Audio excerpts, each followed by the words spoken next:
ഹരേ കൃഷ്ണ. എല്ലാ ഭക്തജനങ്ങൾക്കും സ്വാഗതം. അടിയൻ്റെ വിനീതമായ നമസ്കാരം. ശ്രീമദ് ഭാഗവതം നമുക്ക് ആരംഭിക്കാം. ഓം നമോ ഭഗവതേ വാസുദേവായ. ഓം നമോ ഭഗവതേ വാസുദേവായ. ഓം നമോ ഭഗവതേ വാസുദേവായ. നാരായണം നമസ്കൃത്യം നരം ചൈവ നരോത്തമം ദേവീം സരസ്വതിം വ്യാസം തതോ ജയമുദീരയേത്. നഷ്ടപ്രായേഷു അഭദ്രേഷു നിത്യം ഭാഗവത സേവയാ ഭഗവതി ഉത്തമശ്ലോകേ ഭക്തിർഭവതി നൈഷ്ഠികി. കൃഷ്ണായ വാസുദേവായ ദേവകീ നന്ദനായ ച നന്ദഗോപകുമാരായ ഗോവിന്ദായ നമോ നമഃ. ഓം അജ്ഞാനതിമിരന്ധസ്യ ജ്ഞാനാഞ്ജനാശലാഘായ ചക്ഷുരുന്മിലിതം യേന തസ്മൈ ശ്രീഗുരുവേ നമഃ. ശ്രീചൈതന്യമനോഭീഷ്ടം സ്ഥാപിതം യേന ഭൂതലേ സ്വയം രൂപകദാമഹ്യം ദദാതി സ്വപദാന്തികം. ദേഹം ശ്രീഗുരും ശ്രീയുതപദകമലം ശ്രീഗുരും വൈഷ്ണവാംശ്ച ശ്രീരൂപം സാഗ്രജാതം സഗമരഘുനാഥാന്വിതം തം സജീവം സാദ്വൈതം സാവധൂതം പരിജനാസഹിതം കൃഷ്ണചൈതന്യദേവം ശ്രീരാധാകൃഷ്ണപാദാൻ സഗണലളിത ശ്രീവിശാഖാന്വിതംശ്ച. നമോ വിഷ്ണുപാദായ കൃഷ്ണപ്രേഷ്ഠായ ഭൂതലേ ശ്രീമതേ ജയപതാകസ്വാമിനിധി നാമിനേ. നമാചാര്യപാദായ നിതായ കൃപപ്രദായിനേ ഗൗരഗദാദാമദായ നഗരഗ്രാമതാരിണേ. നമോ വിഷ്ണുപാദായ കൃഷ്ണപ്രേഷ്ഠായ ഭൂതലേ ശ്രീമതേ ഭക്തിവേദാന്ത സ്വാമിനിധി നാമിനേ. നമസ്തേ സാരസ്വതി ദേവേ ഗൗരവാണി പ്രചാരിണേ നിർവിശേഷശൂന്യവാദി പാശ്ചാത്യദേശധാരിണേ. നമോ വിഷ്ണുപാദായ കൃഷ്ണപ്രേഷ്ഠായ ഭൂതലേ ശ്രീമതേ ഭക്തിസിദ്ധാന്ത സരസ്വതി നാമിനേ. ശ്രീവാർഷഭാനവേ ദേവി ഹിതായ കൃപാബ്ദയേ കൃഷ്ണസംബന്ധ വിജ്ഞാനദായിനി പ്രഭവേ നമഃ. മാധുര്യോജ്വല പ്രേമാഢ്യ ശ്രീരൂപാനുഗഭക്തിദാ ശ്രീഗൗരകരുണാ ശക്തി വിഗ്രഹായ നമോസ്തുതേ. നമസ്തേ ഗൗരവാണി ശ്രീമൂർത്തേ ദീനതാരിണേ രൂപാനുഗവിരുദ്ധസിദ്ധാന്തഹാരിണേ. നമോ ഗൗരകിശോരായ സാക്ഷാത് വൈരാഗ്യമൂർത്തയേ വിപ്രലംബരസാംബോധേ പാദാംബുജായതേ. നമോ ഭക്തിവിനോദായ സച്ചിദാനന്ദനാമിനേ ഗൗരശക്തിസ്വരൂപായ രൂപാനുഗവരായതേ. ഗൗരാവിർഭാവഭൂമേ സം നിർദ്ദിഷ്ടസഞ്ജനപ്രിയ വൈഷ്ണവസർവഭൗമ ശ്രീ ജഗന്നാഥായ തേ നമഃ. നമോ മഹാവദന്യായ കൃഷ്ണപ്രേമപ്രദായതേ കൃഷ്ണായ കൃഷ്ണചൈതന്യനാമിനേ ഗൗരകൃഷ്ണ. പഞ്ചതത്വാത്മകം കൃഷ്ണം ഭക്തരൂപസ്വരൂപകം ഭക്താവതാരം ഭക്താഖ്യം നമാമി ഭക്തശക്തികം.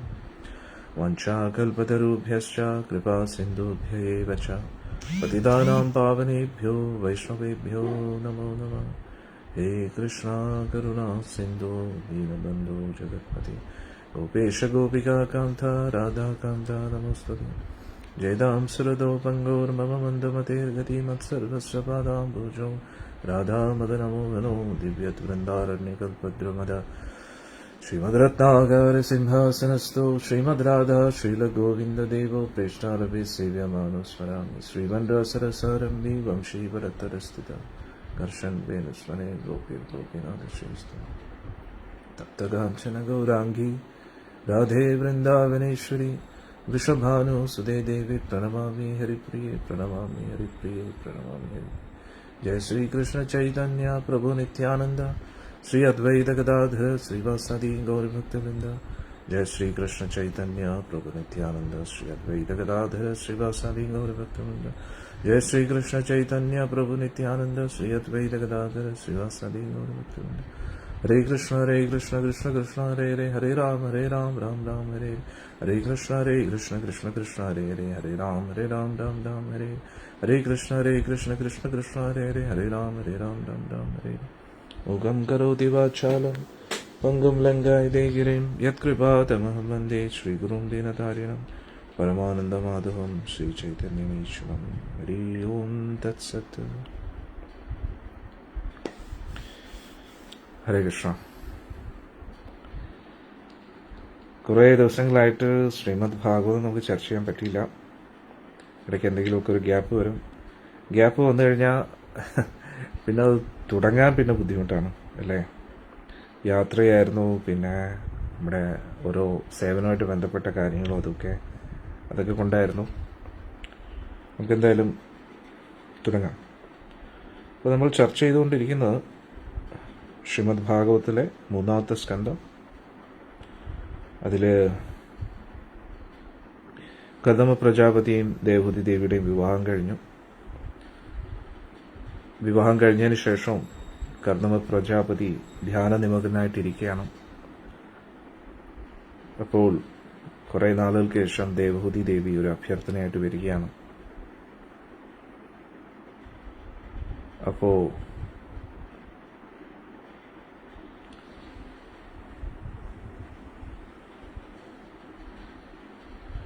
ദേവഹൂതി ദേവിയുടെ ആഗ്രഹത്തെ പൂർത്തീകരിക്കാൻ വേണ്ടി കർദമ പ്രജാപതി ഒരു വിമാനത്തെ നിർമ്മിക്കുകയാണ് അദ്ദേഹത്തിന്റെ യോഗസിദ്ധിയാൽ. 12ാമത്തെ ശ്ലോകം നമുക്ക് ചർച്ച ചെയ്യാം. മൈത്രേയ ഉവാച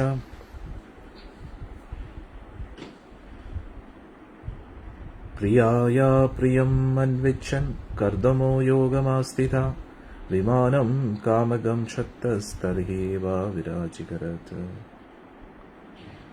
അപ്പോ അദ്ദേഹം സൃഷ്ടിച്ചു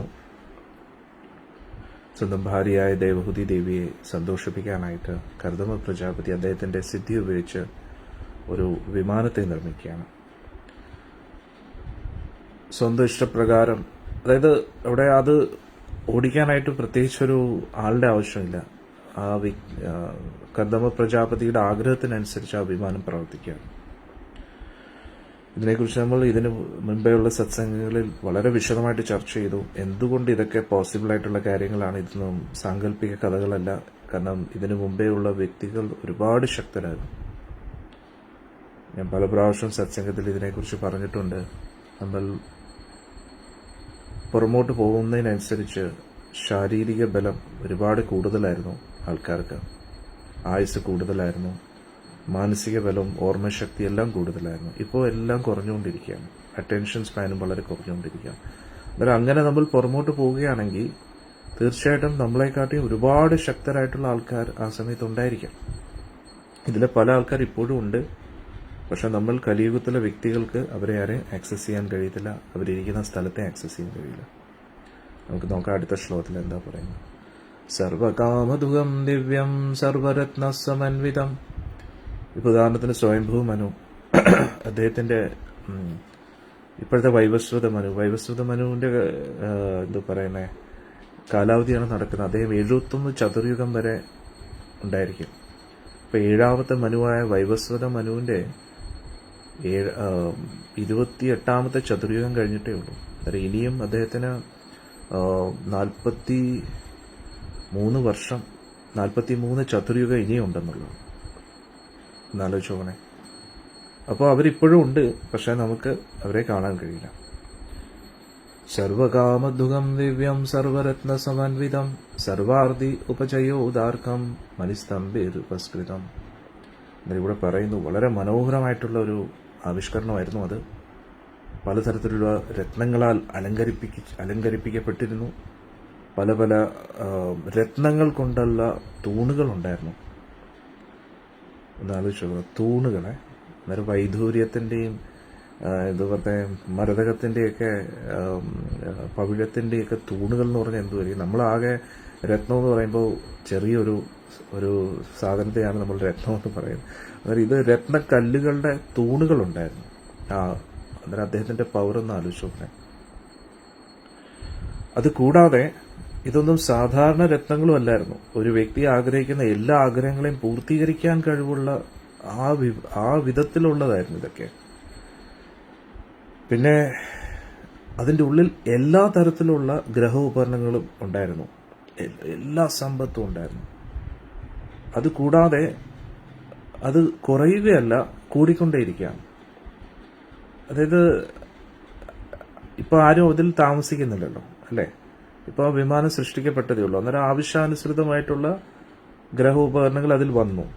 പക്ഷേ ആൾക്കാർ കയറുന്നതിനനുസരിച്ച് ഉപകരണങ്ങൾ ഇനിയും വർദ്ധിക്കുകയാണ്. ഗ്രഹോപകരണങ്ങളെല്ലാം വർദ്ധിക്കുകയാണ്, ഓരോ ഫർണിച്ചറുകളും എല്ലാം വർദ്ധിക്കുകയാണ്. കാരണം അത്രയും ആവശ്യമുണ്ടല്ലോ എന്ന് അത് സ്വയം ആ വിമാനം മനസ്സിലാക്കിയാണ്. ഇന്ന് ഇപ്പോൾ AI എന്ന് പറയുന്ന ആർട്ടിഫിഷ്യൽ ഇന്റലിജൻസ് വളരെ, അതായത് മനുഷ്യർക്കൊന്നും പറയേണ്ട ആവശ്യമില്ല, സിസ്റ്റം അല്ലെങ്കിൽ മെഷീൻ തന്നെ മനസ്സിലാക്കുന്ന എന്തൊക്കെയാണ് ചെയ്യേണ്ടതെന്ന്. അന്നേരം ഇന്ന് ഇതൊക്കെ ചെയ്യാൻ ഇപ്പോഴാണ് ആ ടെക്നോളജി അഡ്വാൻസ്ഡ് ആകുന്നത്. കാരണം നമ്മുടെ ഈ ലോകത്ത് ഇന്നത്തെ ടെക്നോളജി അഡ്വാൻസ്ഡ് ആവുന്നതിനനുസരിച്ച് പൂർവ്വകാലങ്ങളിൽ എന്തൊക്കെ അത്ഭുത സിദ്ധികൾ ഉണ്ടായിരുന്നോ അതിന്റെ ഒരു ചെറിയ ഒരു സാമ്പിൾ നമുക്ക് കിട്ടും. ഇപ്പോൾ ഇന്നും വിമാനങ്ങളൊക്കെ ഉണ്ട്, പക്ഷെ അന്നത്തെ വിമാനം പോലെയല്ല. ഇന്നത്തെ വിമാനം കയറി പൊങ്ങി ഉയർന്നു കഴിഞ്ഞാൽ അത് താഴെ വരുമെന്ന് ഒരുറപ്പില്ല. കളിയാക്കിയതല്ല, തമാശയായിട്ട് പറഞ്ഞതല്ല. നമുക്ക് എല്ലാവർക്കും അറിയാം ഈ ഇടയ്ക്ക് 250 പേരുടെ ജീവൻ എങ്ങനെയാണ് പോയത് അല്ലേ. അതുകൊണ്ട് എന്തെങ്കിലും സംഭവിക്കാൻ പറ്റും. പക്ഷേ ഇത് അങ്ങനത്തെ വിമാനമല്ല. ഇവിടെ ഒരു പൈലറ്റിന്റെ ആവശ്യമില്ല, ഇന്ധനത്തിന്റെ ആവശ്യമില്ല. അത് ഓട്ടോമാറ്റിക്കലി ഇങ്ങനെ പോയിക്കൊണ്ടിരിക്കും. അത് അത്രയ്ക്ക് അഡ്വാൻസ് ടെക്നോളജിയാണ് നമ്മൾ മനസ്സിലാക്കുന്നത്. ദിവ്യോപകരണനോപേതം. പക്ഷെ എന്താ പ്രശ്നം എന്ന് വെച്ചാൽ നമ്മുടെ ഇന്നത്തെ ജനറേഷൻ ശാസ്ത്രമൊന്നും പഠിക്കാത്തവർക്ക് വിദേശികൾ എന്ത് കാണിച്ചാലും അത് വിശ്വസിക്കും അല്ലേ. ഒരു ചലന്തി നമ്മളെ കടിച്ചാൽ ഉടനെ നമ്മുടെ ഉള്ളിൽ സിദ്ധികൾ വരും. സ്പൈഡർമാനായി പറക്കാൻ പറ്റും, തൂങ്ങി കിടക്കാൻ പറ്റും, ഭിത്തിയിലൂടെ ഇങ്ങനെ ചവിട്ടി കയറാൻ പറ്റും അല്ലേ, അല്ലെങ്കിൽ സൂപ്പർമാൻ ആകുന്നു. അതൊക്കെ എല്ലാവരും വിശ്വസിക്കും. പക്ഷെ ഒറിജിനൽ സൂപ്പർ ഹീറോസ് നമ്മുടെ പുരാണങ്ങളിലുണ്ടായിരുന്നു. അത് വിശ്വസിക്കാൻ കുറച്ച് ബുദ്ധിമുട്ടാണ് എല്ലാവർക്കും. ദിവ്യോപകരണോപേതം സർവകാല സുഖാവഹം പട്ടികാഭിപട്ടകാഭിർ വിചിത്രാഭിർഅലങ്കൃതം ശൃംഗഭീർ വിചിത്രമാല്യാഭിർ മഞ്ജുസിഞ്ചത് ഷഡ് അംഗ്രിഭി കൂലക്ഷോമകൗശേയം നാനാവസ്ത്രൈർവിരാജിതം. ഇവിടെ പറയുന്നു ഇതൊരു വിമാനം മാത്രമല്ല, ഒരു കൊട്ടാരമായിരുന്നു. കൊട്ടാരത്തിൽ എല്ലാ തരത്തിലുള്ള സാമഗ്രികളുണ്ടായിരുന്നു. അതും കാലത്തിനനുസരിച്ച് അതിന്റെ ഉള്ളിലെ ആ ഒരു അവസ്ഥ മാറും. കാലാവസ്ഥയ്ക്ക് അനുസരിച്ച് ഉള്ളിലെ അവസ്ഥയും മാറും. അതായത് ചൂടാണെങ്കിൽ അവിടെ AC വെക്കേണ്ട ആവശ്യമില്ല, ഉള്ളിലെ ഒരു തണുപ്പ് അതിനനുസരിച്ച് ചൂടിനെ കുറയ്ക്കുന്ന രീതിയിലുള്ള സാഹചര്യം. തണുപ്പാണെങ്കിൽ അകത്തൊരു ചൂട്. മനസ്സിലായില്ലേ. പലതരത്തിലുള്ള ധ്വജങ്ങൾ കൊണ്ട് അലങ്കരിച്ചിരിക്കുന്നു, തോരണങ്ങൾ കൊണ്ടും പല പല നിറങ്ങൾ കൊണ്ടുള്ള കലാവിഷ്കരണങ്ങളൊക്കെ അതിന്റെ മുകളിൽ കൊത്തുപണികൾ ഉണ്ടായിരുന്നു. അന്നേരം പല പല പൂക്കളെ കൊണ്ട് അലങ്കരിച്ചിരുന്നു.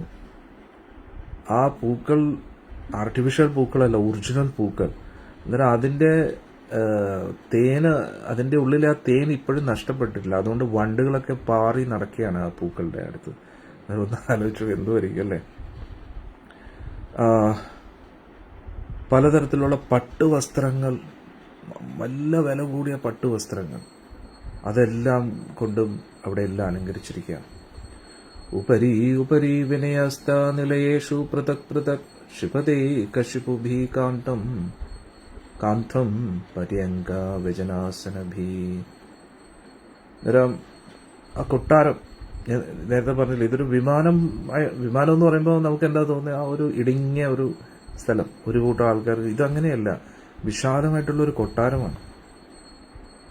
ഒന്നാലോചിച്ചു. അന്നേരം ഇപ്പോ വിമാനം തീർച്ചയായിട്ടും വലുതാണ് നമ്മളിപ്പോൾ ഉപയോഗിക്കുന്ന വിമാനങ്ങളൊക്കെ. പക്ഷെ എന്നാലും നമുക്കൊരു വലിയൊരു കൊട്ടാരം പോലുള്ള ഒരു ഫ്രീഡം അതിൽ കാണത്തില്ല. അങ്ങനെയാണെങ്കിൽ പിന്നെ വേറെ ആരെയും കയറ്റാൻ പാടില്ല അല്ലേ. ഒരു പ്രൈവറ്റ് ജെറ്റൊക്കെ ആകുമ്പോൾ ചിലപ്പോൾ അതിൽ ബെഡും അതും ഇതൊക്കെ, അല്ലെങ്കിൽ പിന്നെ കമേഴ്ഷ്യൽ ഒരു ആ ഏരിയയിലേക്ക് ബിസിനസ് ക്ലാസ്സിലേക്ക് പോകുമ്പോൾ അവിടെ ചിലപ്പോൾ കിടക്കാനും അതിനൊക്കെ സൗകര്യം കാണും. പക്ഷെ ഇത് അങ്ങനെ മാത്രമല്ല, ഒരു കൊട്ടാരമായിരുന്നു. അന്നേരം വളരെ കൊട്ടാരം എന്ന് പറയുമ്പോൾ എന്തായിരിക്കും, അസംഖ്യം മുറികൾ കാണും വിശാലമായിട്ട്. അതായത് പൊതുവെ കൊട്ടാരം, നമ്മുടെ വീടും കൊട്ടാരമായിട്ടും തമ്മിലുള്ള വ്യത്യാസം എങ്ങനെയാണ്, വീടെന്ന് പറയുമ്പോൾ അതിന്റെ നമ്മുടെ മേൽക്കൂരയ്ക്ക് തന്നെ നല്ല ഹൈറ്റ് കാണത്തില്ല. ഒരു അത്യാവശ്യം ഒരാൾക്ക് നിൽക്കാൻ പറ്റുന്ന രീതിയിലുള്ള ഹൈറ്റ് ആയിരിക്കും അല്ലേ. ഒരു ടേബിൾ ഇട്ട് അതിന്റെ മുകളിൽ കയറി കഴിഞ്ഞാൽ ഏകദേശം നമ്മുടെ തല മുട്ടും. പക്ഷെ കൊട്ടാരം എന്ന് പറയുമ്പോൾ എങ്ങനെയായിരിക്കും, നല്ല വിശാലമായിട്ടുള്ള എന്താ പറയുന്ന സീലിംഗ് ആയിരിക്കും മേൽക്കൂര. അതായത് ഒരു 2-3 നില ഹൈറ്റിലായിരിക്കും ഒരു ഫ്ലോർ. അങ്ങനെയായിരിക്കും ഓരോ ഫ്ലോറുകളും അല്ലേ. എന്നാൽ ഇവിടെ ഒരു നില മാത്രമല്ല, ഇവിടെ പറയുന്നു 7 നിലയുണ്ടായിരുന്നു എന്ന് പറയും. 7 നിലയുള്ള വിമാനമാണ്. എന്തോന്നാലും കട്ടായി. നമുക്ക് തുടരാം. ഇഷ്ടം എല്ലാവർക്കും കേൾക്കാൻ പറ്റുന്നുണ്ടോ? കമന്റ്സിലിടും.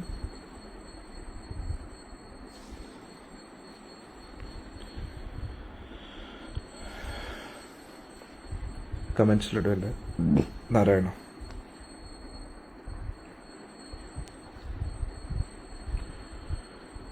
അപ്പോൾ ഈ കൊട്ടാരം വളരെ ആകർഷകമായിരുന്നു എന്ന് പറഞ്ഞു. വളരെ മനോഹരമായിട്ടുള്ള കിടക്കുകളും തലയാണകളും ചാമരങ്ങളും ഇരിപ്പിടങ്ങളും ഉണ്ടായിരുന്നു. എന്നിട്ട് ഇതെല്ലാം 7 നിലകളിലായിട്ടായിരുന്നു പറഞ്ഞു. വളരെ ഭംഗിയായിട്ട് അതിന്റെ ആർക്കിടെക്ചർ ക്രിയേറ്റ് ചെയ്തിരിക്കുകയാണ്. അടുത്ത തത്ര തത്ര വിനിക്ഷിപ്ത നാനാശിലോപാശോഭിതം മഹാമരഗതസ്ഥല്യ ജുഷ്ടം വിദ്രുമവേദിഭി. ഇത് നോക്കണേ, ആ ഓരോ ഭിത്തികളിലും പല പല കൊത്തുപണികളും ചെയ്തു വെച്ചിട്ടുണ്ട്. ഇനി തറ എന്താണ്? മരകത മണിയുടെ എമറൽഡ്. അന്നേരം മരകത മണിയുടെ എന്തോ പറയുന്നത് ഈ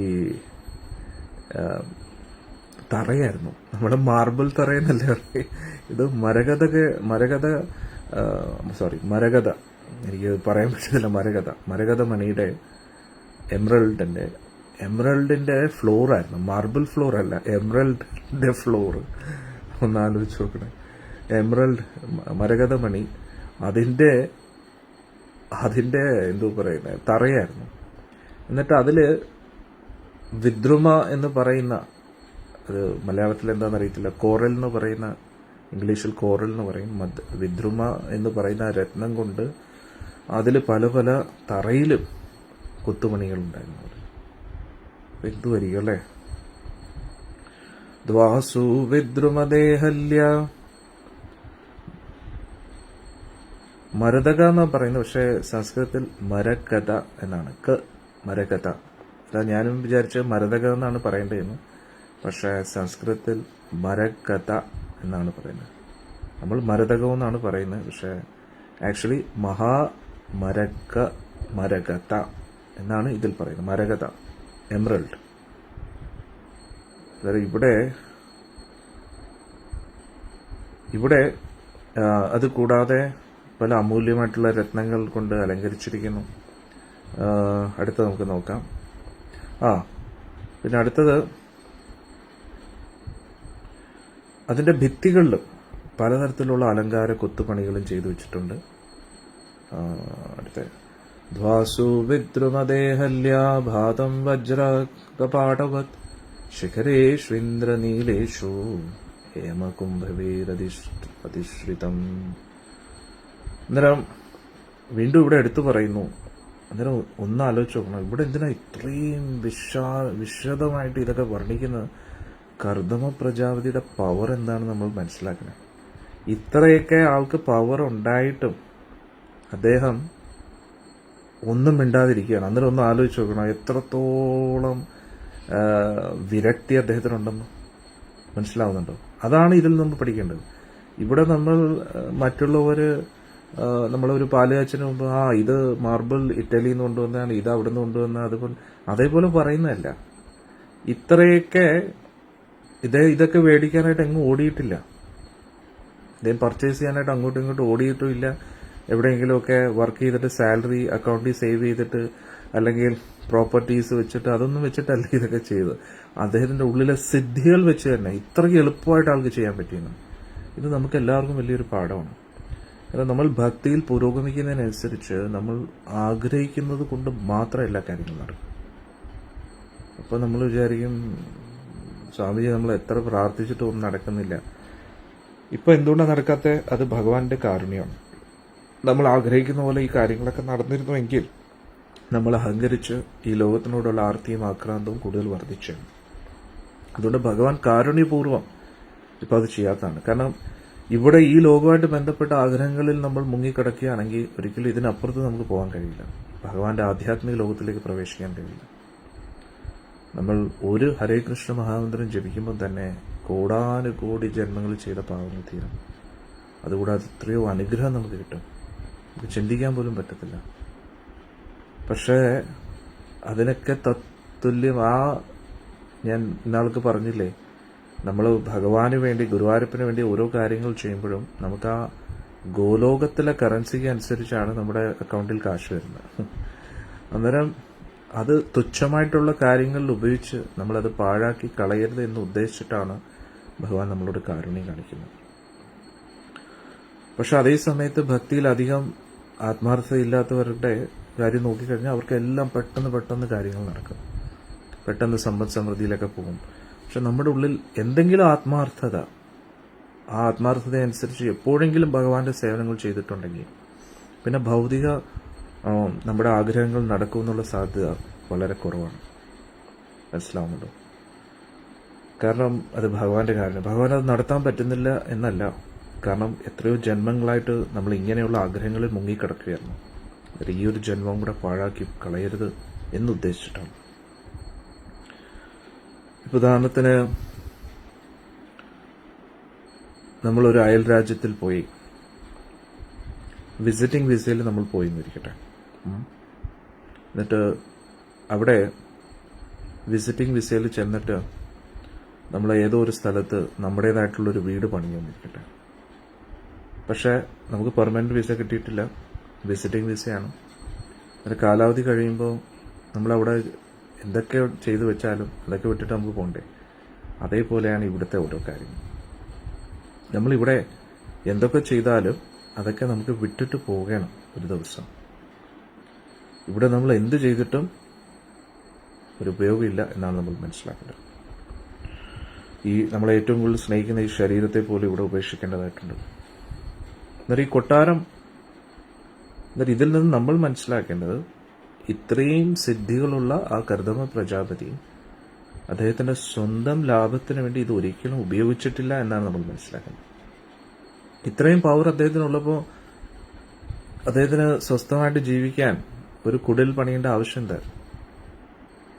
അദ്ദേഹത്തിന് ഒന്ന് വിചാരിച്ചു കഴിഞ്ഞാൽ ഒരു സ്വസ്ഥമായിട്ട് ഒരു കൊട്ടാരം നിർമ്മിക്കാൻ പറ്റത്തില്ലായിരുന്നു, രാജാവിനെ പോലെ കഴിയാമായിരുന്നു. ഇതാണ് നമ്മൾ മനസ്സിലാക്കേണ്ടത്. അന്നേരം ചിലപ്പോൾ നമ്മൾ പറയും എനിക്കിതിലൊന്നും ആഗ്രഹമില്ല, എന്നാലും മറ്റുള്ളവരുടെ മുമ്പിൽ നമുക്കൊരു നിലയും വിലയൊക്കെ വേണ്ടേ. അന്നേരം മറ്റുള്ളവർ നമ്മളെ എന്താണോ കരുതുന്നത് അതിനനുസരിച്ചാണ് നമ്മൾ നമ്മുടെ നിലയും വിലയും നിശ്ചയിക്കുന്നതെങ്കിൽ അത് നമ്മൾ തീർച്ചയായിട്ടും പരാജിതനാകും. മറ്റുള്ളവർ നമുക്ക് ഒരു നിലയും ഒരു വിലയും നമുക്ക് തരത്തില്ല. മറ്റുള്ളവർ നമുക്ക് നിലയും വിലയും തരുന്നത് നമ്മുടെ കാശിന്റെ അടിസ്ഥാനത്തിലോ പ്രശസ്തിയുടെ അനുസരിച്ചിലോ പദവിയുടെ അടിസ്ഥാനത്തിലോ നമ്മുടെ പവറിനനുസരിച്ചോ അല്ല. നമ്മളുടെ ആത്മാർത്ഥമായിട്ടുള്ള പെരുമാറ്റം, നമ്മുടെ ആ ഒരു ക്യാരക്ടർ, അതിനനുസരിച്ചായിരിക്കും ഒരു വ്യക്തി നമ്മളെ ബഹുമാനിക്കുന്നു. അല്ലാതെ കിട്ടുന്ന നിലയും വിലയൊക്കെ അതെന്നും ഇടിയും. വസ്തുക്കളിൽ നിന്ന് ഉണ്ടാക്കിയെടുത്ത നിലയും വിലയും വസ്തുക്കൾ ഇല്ലാതെയാകുമ്പോൾ നഷ്ടപ്പെടും. വസ്തുക്കളിൽ നിന്നുണ്ടാകുന്ന നിലയും വിലയും അസൂയയ്ക്ക് കാരണമാകും. അതുകൊണ്ട് നമ്മുടെ നിലയും വിലയും ഉണ്ടാക്കേണ്ടത് വസ്തുവകകളിൽ നിന്നല്ല, പേര് പ്രശസ്തി പദവിയിൽ നിന്നല്ല. നമ്മുടെ ഉള്ളിലെ സ്വഭാവം, നമ്മുടെ ക്യാരക്ടർ. നമ്മൾ പുറമെ എത്ര അഭിനയിച്ചാലും നമ്മുടെ ഉള്ളിൽ എന്താണെന്ന് നമുക്കറിയാം, മറ്റുള്ളവർക്കും അറിയാൻ കഴിയും, ഭഗവാനും അറിയാൻ കഴിയും, അല്ലേ? അതുകൊണ്ട് നമുക്കെന്താ ജീവിതത്തിൽ വേണ്ടുന്നത് എന്ന് നമ്മൾ തീരുമാനിക്കണം. ഇവിടെ കൊട്ടാരം വളരെ മനോഹരമായിരുന്നു. വളരെ മനോഹരമായിട്ടുള്ള, ഇവിടെ പറയുന്നു വിദ്രുമ എന്ന് പറയുന്ന രത്നത്തിന്റെ കവാടങ്ങളുണ്ടായിരുന്നു. എന്നിട്ട് അതിന്റെ വാതിലുകളൊക്കെ വജ്രം കൊണ്ട് അലങ്കരിച്ചിരിക്കുന്നു. എന്നിട്ട്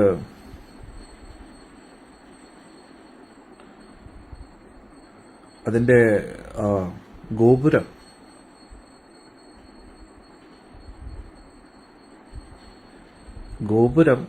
ഇന്ദ്രനീല രത്നത്തിന്റെ ഗോപുരമായിരുന്നു അതിന്.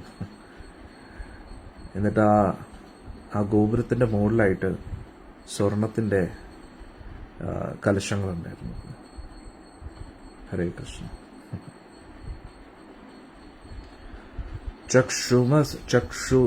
ചക്ഷുഷ്മത് പത്മരാജ പത്മരാഗൈഗ്രൈർ വജ്രഭീതേഷു നിർമ്മിതൈ ജുഷ്ടം വിചിത്രവൈദനൈർ മഹാർഹൈർ ഹേമതോരണൈർ.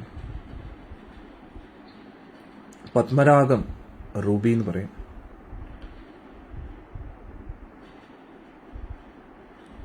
ഭിത്തികളൊക്കെ വജ്രത്തിന്റെ ഭിത്തികളായിരുന്നു. എന്നിട്ട് പത്മരാഗം, അതായത് റൂബി രത്നത്തിന്റെ പല പല അലങ്കാരങ്ങൾ ആ ഭിത്തികളിൽ, വജ്രത്തിന്റെ ഭിത്തികളിലുണ്ടായിരുന്നു. അപ്പോൾ പത്മരാഗമാകുന്ന വജ്രത്തിന്റെ ഭിത്തികൾ ഒന്ന് ആലോചിച്ചു. ഒരു ചെറിയ വജ്രം തന്നെ എത്ര കോസ്റ്റ്ലിയാണ്, അതിന്റെ തിളക്കം എന്തായിരിക്കും. അപ്പം വജ്രത്തിന്റെ ഭിത്തി എന്ന് പറഞ്ഞു കഴിഞ്ഞാൽ എന്തുമായിരിക്കും. അതില് പത്മരാഗം റൂബി, എന്നിട്ട് അതിന്റെ കൊത്തുപണികൾ അതിങ്ങനെ അലങ്കരിച്ച് വെച്ചിട്ടുണ്ട് പല പല രീതിയിൽ. എന്നിട്ട് ആ പത്മരാഗ രത്നത്തെ കാണുമ്പോൾ ഈ ഭിത്തികൾക്ക് കണ്ണുള്ളതായിട്ട് തോന്നും. ആ രീതിയിലായിരുന്നു അത് റെഡിയാക്കി വെച്ചിരുന്നത്. ഇത് കൂടാതെ പല പല ഇരിക്കാനുള്ള വേദികൾ, നല്ല എന്താ പറയുന്നത്, തണൽ പോലെ, ഗോപുരം പോലെ, മന്ദിരങ്ങൾ പോലെ അതിസുന്ദരമായിട്ടുള്ള മന്ദിരങ്ങൾ നിർമ്മിച്ചിരിക്കുന്നു. അല്ലെ, നമ്മൾ ഈ സിറ്റ് ഔട്ടിൽ അല്ലെങ്കിൽ നമ്മുടെ ഗാർഡനിൽ ഇരിക്കാനായിട്ട് എങ്ങനെയാണോ പീഠങ്ങൾ നിർമ്മിക്കുന്നത്, അതേപോലെ പല പല സുന്ദരമായിട്ടുള്ള ഇരിപ്പിടങ്ങൾ, അതിന് നല്ല ഒരു തണലുള്ള രീതിയിൽ ഒരു കുടകളൊക്കെ നിർമ്മിച്ചിരുന്നു. പിന്നെ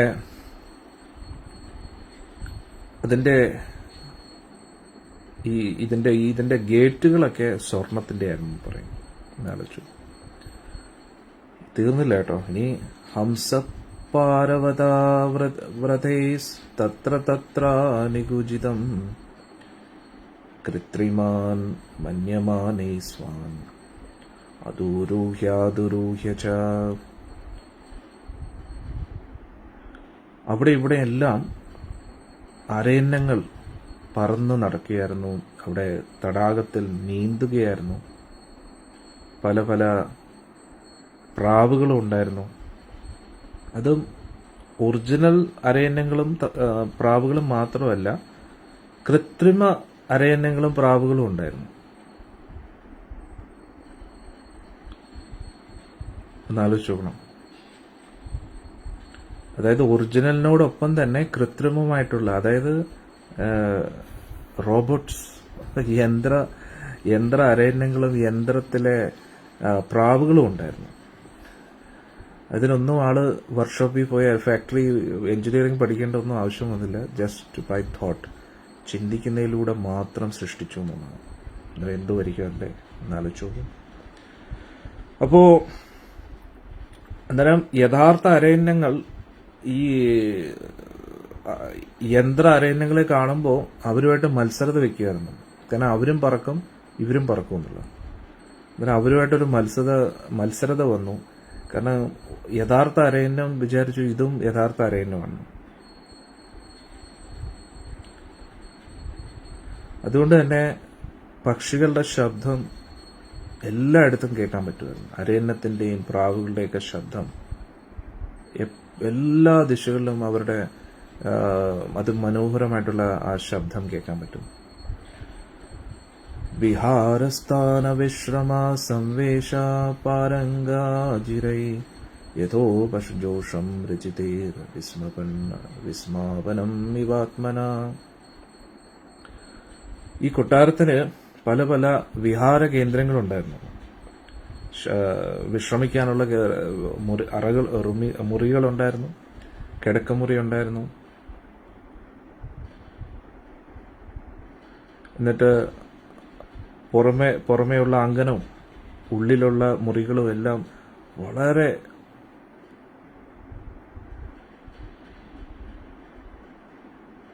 അതൊക്കെ വളരെ മനോഹരമായിട്ട് കാണപ്പെട്ടിരുന്നു. അതായത് ശരീരത്തിന് ഒരുപാട് സുഖം നൽകുന്ന രീതിയിലായിരുന്നു ആ മുറികളുടെ എല്ലാം ഡിസൈൻ.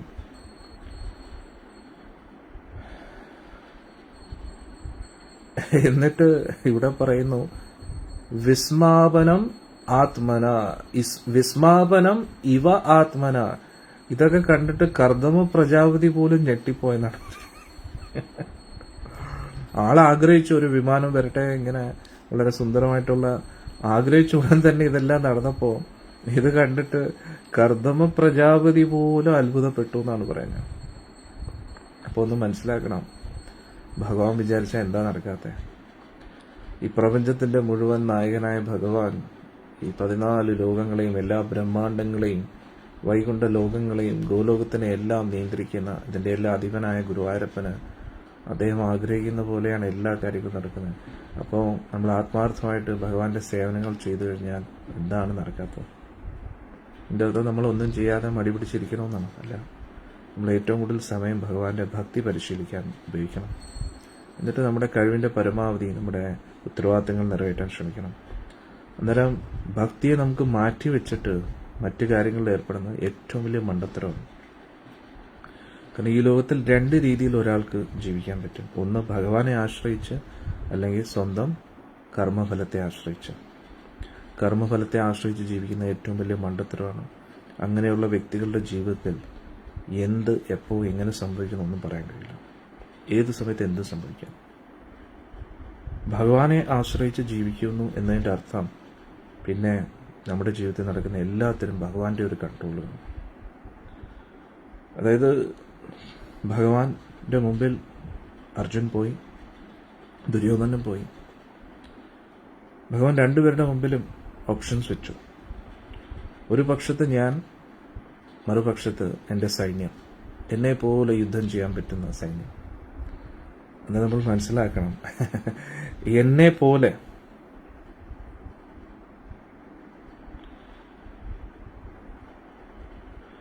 ഒരു പ്രവചി പറയുന്നു, ഞാൻ വീട്ടിൽ ടെറസിൽ തെന്നി വീണു, താടി പൊട്ടി, 3 സ്റ്റിച്ചുണ്ട്, തലയിൽ വെള്ളം ഒഴിക്കാൻ പറ്റിയില്ല. വിഷമിക്കേണ്ട പ്രഭു കേട്ടോ, ഞാൻ പ്രാർത്ഥിക്കാൻ പ്രവചിക്ക് വേണ്ടി കേട്ടോ. ടെൻഷൻ അടിക്കേണ്ട, സമാധാനമായിട്ടിരിക്കും. പറ്റുന്ന പോലെ ഭഗവാന്റെ തിരുനാമം ജപിക്കും കേട്ടോ. നമ്മുടെ ജീവിതത്തിൽ കാലാവസ്ഥ പോലെ സുഖം ദുഃഖം ഒക്കെ വന്നുകൊണ്ടേയിരിക്കും. അതിനെ ഓർത്ത് വിഷമിക്കേണ്ട കേട്ടോ. പിന്നെ നമ്മുടെ ശരീരം അങ്ങനെയാണല്ലോ, ശരീരം എപ്പോഴും നമുക്ക് ദുഃഖമായി നൽകും. അതിനെക്കുറിച്ച് ഓർത്ത് വിഷമിക്കേണ്ട. ഭഗവാൻ നമ്മുടെ കൂട്ടത്തിലുണ്ട്, പിന്നെ ഇതിനാ പേടിക്കുന്നത്. തിരുനാമം ജപിക്കും, മുന്നോട്ട് പോകും കേട്ടോ. ഇതും മറികടന്ന് നമുക്ക് മുന്നോട്ട് പോകാൻ പറ്റും. ഓക്കെ. ഓരോ കാലാവസ്ഥ മാറുന്ന പോലെ ചിലപ്പോൾ നല്ല കാലം വരും, മോശപ്പെട്ട സമയം വരും. മനസ്സിലായില്ല? പിന്നെ മോശപ്പെട്ട സമയം ഒരുപാട് മോശപ്പെട്ടായിട്ട് നമുക്ക് തോന്നുന്നതിൻ്റെ കാരണം എല്ലാവരും മനസ്സിലാക്കുക, എല്ലാം മനോഭാവം അനുസരിച്ചാണ്. നമ്മൾ വിചാരിക്കുന്ന പോലെ കാര്യങ്ങൾ നടക്കുമ്പോൾ നമുക്ക് തോന്നുന്നു അത് നല്ല കാലമാണ്. നമ്മൾ വിചാരിക്കുന്ന പോലെ കാര്യങ്ങൾ വരാതെ വരുമ്പോൾ നമുക്ക് തോന്നും ഇത് മോശപ്പെട്ട കാലമാണ്. തീർച്ചയായിട്ടും നല്ല കാലമുണ്ട്, മോശക്കാലമുണ്ട്. പക്ഷെ ഒരു ഭക്തനെ സംബന്ധിച്ചിടത്തോളം നല്ല കാലവും ഇല്ല, മോശപ്പെട്ട കാലവും ഇല്ല.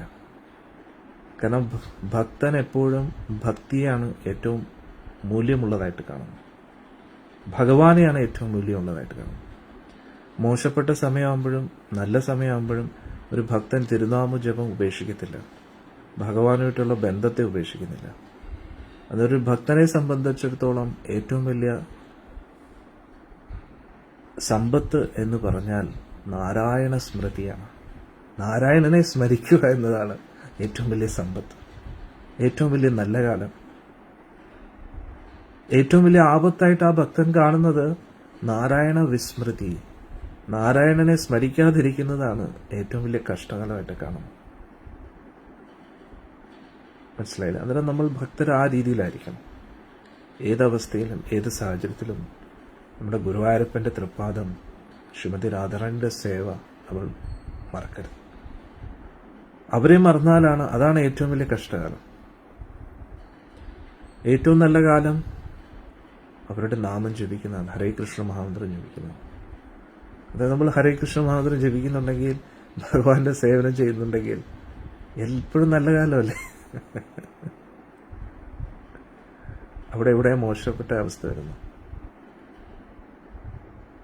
മനസ്സിലാവുന്നുണ്ട്? ഇപ്പോ എവിടെയെങ്കിലും വീണ് നമ്മുടെ കാല് വയ്യ, ഇരിക്കേണ്ടി വരുമോ, റെസ്റ്റ് എടുക്കേണ്ടി വരുമോ? ജപത്തിന് തടസ്സമില്ലല്ലോ, ഇരുന്ന് ജപിക്കാമല്ലോ, സത്സംഗം കേൾക്കാമല്ലോ, ഗ്രന്ഥങ്ങൾ വായിക്കാമല്ലോ, അതിന് തടസ്സമില്ലല്ലോ. ഇത് നമ്മൾ കിടപ്പിലായെന്നിരിക്കട്ടെ, കിടന്നുകൊണ്ട് നമുക്ക് സത്സംഗം കേൾക്കാം, അല്ലേ, നാമം ജപിക്കാൻ പറ്റും. അതുകൊണ്ട് ഏതവസ്ഥയിലും സേവനങ്ങൾ തുടരുക, നമ്മളെക്കൊണ്ട് പറ്റും. ശരീരം പ്രവർത്തിക്കുമ്പോൾ സ്വാമിജിയുടെ നമ്പർ പഴയ നമ്പർ തന്നെയല്ലേ, വിളിച്ചാൽ കിട്ടുമോ? പിന്നെന്താ, വിളിക്കാമല്ലോ. അത് എടുത്തില്ലെങ്കിൽ ഇത് വാട്സപ്പിൽ ഓഡിയോ ഇട്ടാലും മതി, ഞാൻ റിപ്ലൈ തരാം. അപ്പം ഞാൻ പറഞ്ഞു വന്നത്, നമ്മൾ ഏത് അവസ്ഥയിലാണെങ്കിലും നമുക്ക് സേവനം തുടരാൻ പറ്റും. ശരീരം ഒട്ടും പ്രവർത്തിക്കാതാകുമ്പോൾ എന്തായാലും നമ്മളിത് ഉപേക്ഷിക്കും. നമുക്ക് ശ്വാസം എടുക്കാൻ പറ്റുന്നുണ്ടോ, നമുക്ക് ഓർക്കാൻ പറ്റും ഭഗവാനെ. അതിനാർക്കാണ് തടസ്സം? നമ്മൾ കോമയിലായാൽ പോലും നമുക്ക് എന്തെങ്കിലുമൊക്കെ ഓർമ്മ കാണും, നമ്മൾ ആത്മാർത്ഥമായിട്ട് ഭഗവാന്റെ സേവനം ചെയ്തിട്ടുണ്ട്. പുറമേ നോക്കുമ്പോൾ നമ്മൾ സംസാരിക്കുന്നില്ല, പ്രവർത്തിക്കുന്നില്ല, പക്ഷെ നമ്മുടെ ചിന്തകൾ ഗുരുവായൂരപ്പനെ ചിന്തിക്കുന്നതിൽ നിന്നും ആർക്കെങ്കിലും നമ്മളെ തടുത്താൻ പറ്റുമോ? ഒരിക്കലും ഇല്ല. ജീവിതകാലം മുഴുവൻ ഗുരുവായൂരപ്പന് വേണ്ടി സേവനം ചെയ്തിട്ടുണ്ടെങ്കിൽ അദ്ദേഹത്തെ സ്മരിക്കാൻ നമുക്ക് കഴിയും. പിന്നെ എന്തിനാ നമ്മൾ ഭയപ്പെടുന്നു? ഇനി കിടപ്പിലായി നമ്മളെ നോക്കാൻ ആരുമില്ല, നമ്മുടെ ഓപ്പൺലി ഞാൻ പറയാം, നമ്മുടെ മലം കോരാൻ പോലും ആരുമില്ല. പേടിക്കണ്ട, വിഷമിക്കണ്ട. അത് വിഷമിക്കേണ്ടെന്നേ ഞാൻ പറയും. പൂർണ്ണമായിട്ടും ഭഗവാനെ ഡിപ്പെൻഡ് ചെയ്യുക, നമ്മൾ പേടിക്കരുത്.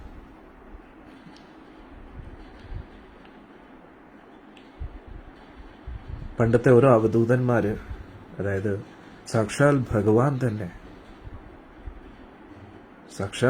തന്നെ ഋഷഭദേവനായിട്ട് വന്നിട്ടുണ്ട്. അദ്ദേഹം അവസാനം ഈ പ്രപഞ്ചത്തിലെ മുഴുവൻ ഭാരതഖണ്ഡത്തിൻ്റെയും ഈ ഭൂമണ്ഡലത്തിൻ്റെ എല്ലാം രാജാവായിരുന്നു. അവസാനം അവധൂതനായിട്ട് അളിഞ്ഞ് നടക്കുകയാണ്. അവസാനമൊക്കെ ആയിട്ട് ഈ ശരീരത്തെ തന്നെ വസ്ത്രമായിട്ട് കാണുകയാണ്. പൂർണ്ണമായിട്ടും ആത്മീയ അവബോധത്തിലിരിക്കുമ്പോൾ അവസാനമൊക്കെ ആൾ ഒരിടത്ത് തന്നെ കിടക്കും, മനഃപൂർവ്വം കിടക്കുകയാണ്, അവിടെ തന്നെ കിടക്കും. എന്നിട്ട് എന്തെങ്കിലും നിയോഗത്താൽ ഭക്ഷണം അടുത്ത് വന്നു കഴിഞ്ഞാൽ അത് കഴിക്കും.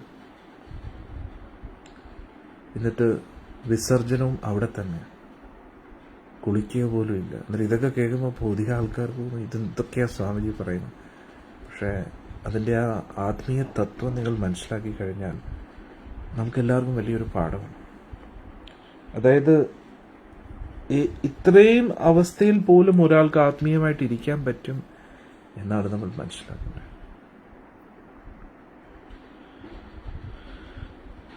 കലിയുഗത്ത് അത് പ്രാക്ടീസ് ചെയ്യാൻ വലിയ ബുദ്ധിമുട്ടാണ്. പക്ഷെ നമ്മൾ മനസ്സിലാക്കണം, നമ്മൾ സ്വമേധയാ ആ ഒരു അവസ്ഥയിലേക്ക് പോയില്ലെങ്കിലും നമുക്ക് അങ്ങനെ ഒരു സാഹചര്യം കർമ്മഫലങ്ങൾ കൊണ്ട് വന്നാലും അത് നമ്മൾ പേടിക്കുകയല്ല ചെയ്യേണ്ടത്, ഭഗവാനോട് പ്രാർത്ഥിക്കുകയല്ല ചെയ്യേണ്ടത്. ഭഗവാനെ, എനിക്കിങ്ങനെ ഒരു അവസ്ഥ വന്നല്ലോ, എനിക്കിങ്ങനെ ഒരു അവസ്ഥയിൽ നിന്ന് രക്ഷപ്പെടുത്തേണ്ട അല്ല. ഭഗവാൻ നമ്മുടെ അക്കൗണ്ട് ക്ലിയർ ചെയ്യാനാണ് നോക്കുന്നത്. കാരണം എന്തെങ്കിലും ഒരു കർമ്മം അവശേഷിക്കുകയാണെങ്കിൽ അത് പൂർത്തീകരിക്കാൻ വേണ്ടി വീണ്ടും വരേണ്ടി വരും. അതുകൊണ്ട് അറിഞ്ഞോ അറിയാതെയോ നമ്മൾ ചെയ്തു കൂട്ടിയ പാപകർമ്മങ്ങൾ പല രോഗങ്ങളായിട്ടും പല അസ്വസ്ഥതകളായിട്ടും നമ്മുടെ ജീവിതത്തിൽ വരും. അപ്പോൾ അതിനെ ഫേസ് ചെയ്യാൻ നമ്മൾ പഠിക്കണം.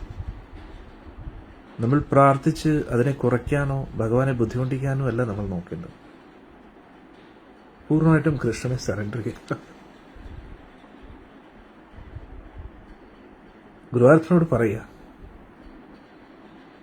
കൃഷ്ണ, അങ്ങേക്ക് ഇഷ്ടമുള്ള എന്തു വേണമെങ്കിലും എന്നോട് ചെയ്യാം, എന്തു വേണമെങ്കിലും. എന്നെ ഒറ്റപ്പെടുത്തിക്കോളൂ, എൻ്റെ സമ്പത്ത് എല്ലാം എടുത്തോളൂ, എൻ്റെ കയ്യിലുള്ള എല്ലാം എടുത്തോളൂ, ആൾക്കാരെ എടുത്തോളൂ, എന്ത് വേണമെങ്കിലും ചെയ്തോളൂ. ഞാൻ ഒറ്റയ്ക്കായാലും കുഴപ്പമില്ല, എന്നെ നോക്കാൻ ആരും ഇല്ലെങ്കിലും കുഴപ്പമില്ല, എനിക്ക് ഒരു നേരത്തെ ഭക്ഷണം ഇല്ലെങ്കിലും കുഴപ്പമില്ല, എഴുന്നേറ്റ് നടക്കാൻ പറ്റിയില്ലെങ്കിൽ കുഴപ്പമില്ല, അങ്ങേക്ക് എന്ത് വേണമെങ്കിലും എന്നോട് ചെയ്യാം.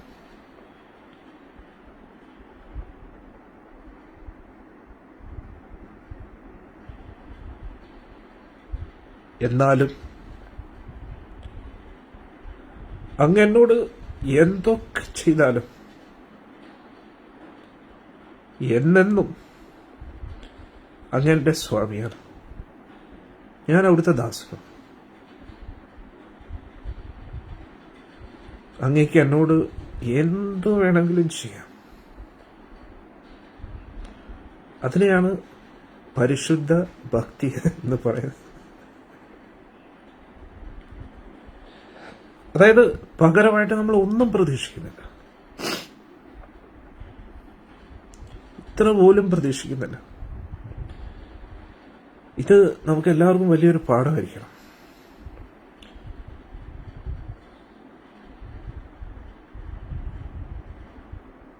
നമ്മുടെ ജീവിതത്തിൽ സുഖം വന്നാലും ദുഃഖം വന്നാലും നമ്മളത് ഫേസ് ചെയ്യണം.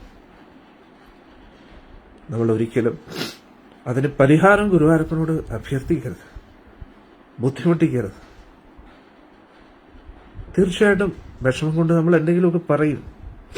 പക്ഷേ കൃഷ്ണ എന്തിനാണ് എന്നെ കേട്ട് ബുദ്ധിമുട്ടിക്കുന്നത് എന്നൊക്കെ നമ്മൾ പറയും, അത് പറയാം. പക്ഷേ ഉള്ളിൻ്റെ ഉള്ളിൽ നിന്ന് ഭഗവാനെ മറക്കരുത്. നമ്മൾ വേറൊരു ആശ്രയം തേടി പോകരുത്. നമുക്ക് ഒരേ ഒരു ആശ്രയം ഗുരുവായൂരപ്പനാണ്. അതുകൊണ്ട് നമുക്ക് ദുഃഖം വരുമ്പോൾ ദുഃഖിക്കുകയും ചെയ്യരുത്, ആ ദുഃഖത്തിനൊരു ശമനം വരുമ്പോൾ സന്തോഷിക്കുകയും ചെയ്യരുത്. സുഖദുഃഖ സമയകൃത്വ ലാഭ അലാഭോ ജയാജയോ.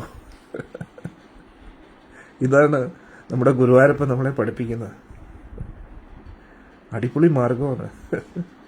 നമുക്ക് നമ്മുടെ ശരീര സ്വാസ്ഥ്യത്തിന് പോലും താല്പര്യമില്ലെങ്കിൽ പിന്നെ ആർക്കാണ് നമ്മളെ തോൽപ്പിക്കാൻ പറ്റുക? അപ്പോ അവിടെ ഋഷഭദേവൻ നമ്മളെ പഠിപ്പിക്കുന്നത് എന്താന്ന് വെച്ചാൽ, ആള് വലിയൊരു ചക്രവർത്തിയായിരുന്നു, ഭഗവാനാണ് സ്വയം. അവധൂത ധർമ്മം നമ്മളെ പഠിപ്പിക്കുകയാണ്.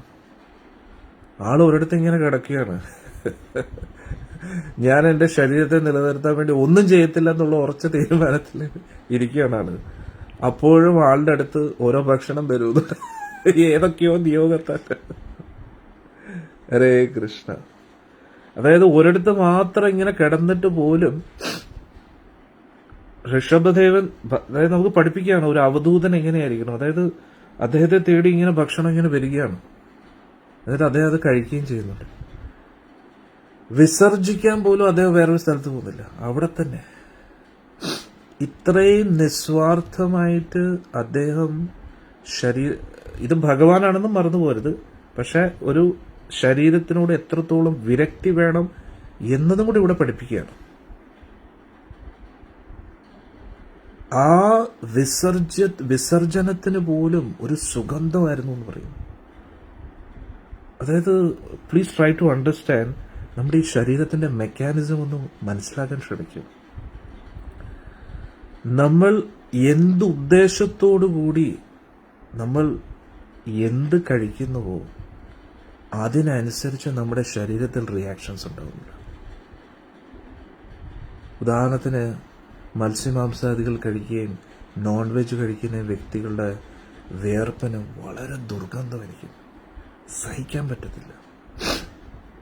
അവിടെ മലമൂത്ര വിസർജനത്തിന് എല്ലാത്തിനും ഭയങ്കര അസഹനീയമായ ദുർഗന്ധമായിരിക്കും. അവരുടെ ആ ഗുണത്തിനനുസരിച്ച്, തമോ ഗുണത്തിനനുസരിച്ച്. പക്ഷെ അതേ സമയത്ത് ഞാൻ പറഞ്ഞ ആൾക്കാർ വിചാരിക്കും ഭ്രാന്താണെന്ന്. ഭക്തിയിൽ നമ്മൾ പുരോഗമിക്കുന്നതിനനുസരിച്ച് നമ്മുടെ വിസർജന വസ്തുവിന് പോലും അതിന്റെ ദുർഗന്ധം കുറയുന്നതാണ്. ആരും ഇനി ടെസ്റ്റ് ചെയ്യാൻ പോകരുത്.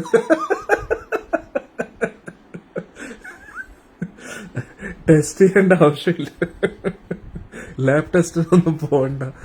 പക്ഷെ ഇത് വാസ്തവികമായിട്ടുള്ളൊരു കാര്യമാണ്.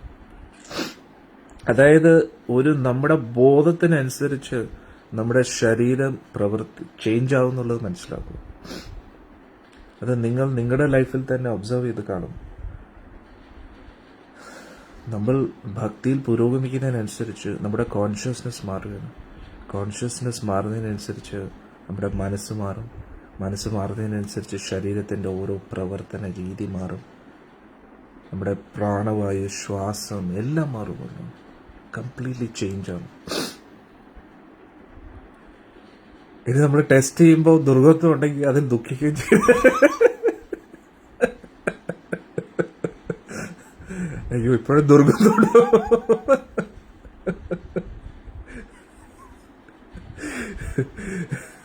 ഹരേ കൃഷ്ണ. അല്ല, ഞാൻ ഒരു ഉദാഹരണം പറഞ്ഞ ഇനി അതും ചിന്തിച്ചുകൊണ്ടിരിക്കരുത്. അല്ല, ഒന്നിവിടെ ഋഷഭദേവ് എന്ന് പറയുന്ന ഭഗവാനാണ്. ഭഗവാനായതുകൊണ്ട് പിന്നെ ഭഗവാന് വിസർജനം ഒന്നും ഇല്ല, അതിന്റെ ആവശ്യമില്ല ഭഗവാന്. പക്ഷെ എന്നാലും നമുക്കൊരു പാഠം പഠിപ്പിക്കുകയാണ് എത്രത്തോളം ഒരു വ്യക്തി ഡിറ്റാച്ച്ഡ് ആയിട്ട് ഇരിക്കാൻ പറ്റുമെന്ന്. എത്രത്തോളം അതൊരു എക്സ്ട്രീമാണ്. നമ്മുടെ എല്ലാവരുടെയും പേടി എന്താ? അയ്യോ, ഞാൻ കിടപ്പിലായി കഴിഞ്ഞാൽ എന്താവും എന്ന്. നിങ്ങൾ ഉറച്ചു വിശ്വസിക്കൂ ഭഗവാനെ, ഉറച്ചു വിശ്വസിക്കൂ ഗുരുവായൂരപ്പനെ. അത് പേടിച്ചുകൊണ്ട് നിങ്ങൾ ആരുടെ മുമ്പിലും തലകുനിക്കേണ്ട ആവശ്യമില്ല. അത് പേടിച്ചുകൊണ്ട് വീട്ടിൽ കുത്തിയിരിക്കേണ്ട ആവശ്യമില്ല. അയ്യോ, ഇവരെ എനിക്ക് സന്തോഷിപ്പിച്ചല്ലേ പറ്റൂ, ഇനി ഞാൻ കിടപ്പിലായി കഴിഞ്ഞാൽ ആരും നോക്കാനില്ലല്ലോ എന്നൊക്കെ വിചാരിക്കരുത്. വരുന്നിടത്ത് വെച്ച് കാണാടോ, എന്തിനാ പേടിക്കുന്നേ? മാക്സിമം എന്ത് സംഭവിക്കും? നമ്മൾ ഈ ശരീരം ഉപേക്ഷിക്കും. നല്ല കാര്യമല്ലേ? അതിനുവേണ്ടി ആത്മഹത്യ ചെയ്യേണ്ട ആവശ്യമില്ല. നമ്മളെ കൊണ്ട് പറ്റുന്ന രീതിയിൽ നമ്മൾ പരിശ്രമിക്കുക. കിടപ്പിലായാൽ അത്രയേ ഉള്ളൂ എന്ന് കരുതുക. അത്രയും കാര്യങ്ങൾ ഈസിയായി. ഇനി വേറൊന്നും ചെയ്യണ്ടല്ലോ. ഭഗവാന്റെ നാമം ജപിച്ച് ഹരേ കൃഷ്ണ ഹരേ കൃഷ്ണ കൃഷ്ണ കൃഷ്ണ ഹരേ ഹരേ രാം രാം രാം ഹരേ ഹരേ കൃഷ്ണ കൃഷ്ണ കൃഷ്ണ ഹരേ രാം രാം രാം. അത്രയേ ഉള്ളൂ. ആരെങ്കിലും ഉണ്ടെങ്കിൽ അവിടെ മലമൂത്ര വിസർജനം കോരാൻ ആരെങ്കിലും കാണും. ഇല്ലെങ്കിൽ ഭഗവാനെ ഡിപ്പെൻഡ് ചെയ്യും. ഒരു എക്സ്പെക്ടേഷൻസും ഇല്ല. ഇപ്പം മലം പുറത്തു വരുന്നു, ശരീരത്തിന്റെ ഉള്ളിൽ ഫുൾ മലം തന്നെയാണ്. ഈ ശരീരം തന്നെ മലമാണ്. ശുദ്ധി അശുദ്ധി എല്ലാം നമ്മുടെ മനസ്സിലാണ്. ഈ ലോകമേ ഏറ്റവും വലിയ അശുദ്ധിയാണ്.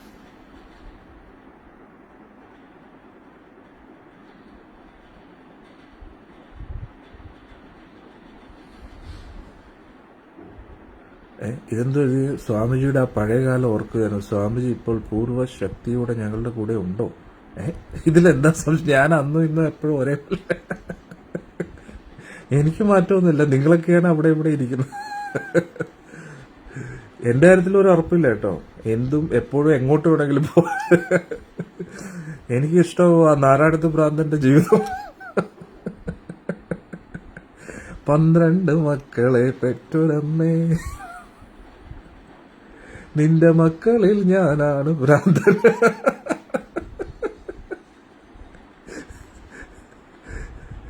അത് എന്റെ ജാതകത്തിലും പറഞ്ഞിട്ടുണ്ട്. അത് കഴിഞ്ഞ 3 ജന്മത്തിൽ സന്യാസിയായിരുന്നു, ഈ ജന്മത്തിൽ അവധൂതനായിരിക്കും.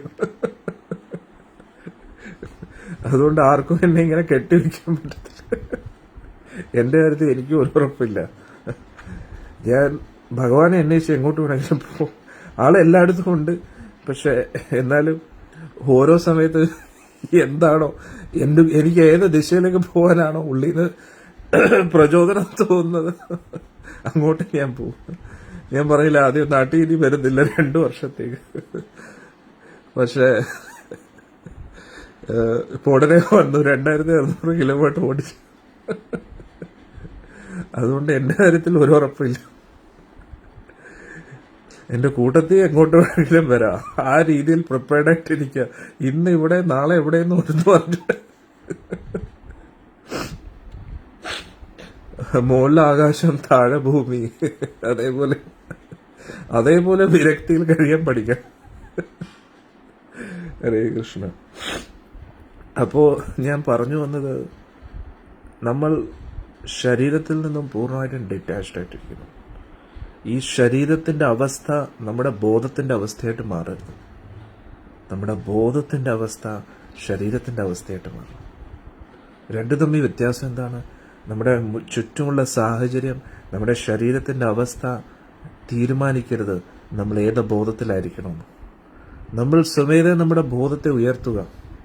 ആ ഉയർന്ന അവബോധത്തിൽ ഇരിക്കുമ്പോൾ സാഹചര്യം എന്തായാലും എന്ത്, ശരീരം എന്തായാലും എന്ത്, ഏത് രോഗം വന്നാലും എന്ത്, അതൊന്നും നമ്മളെ ബാധിക്കത്തില്ല.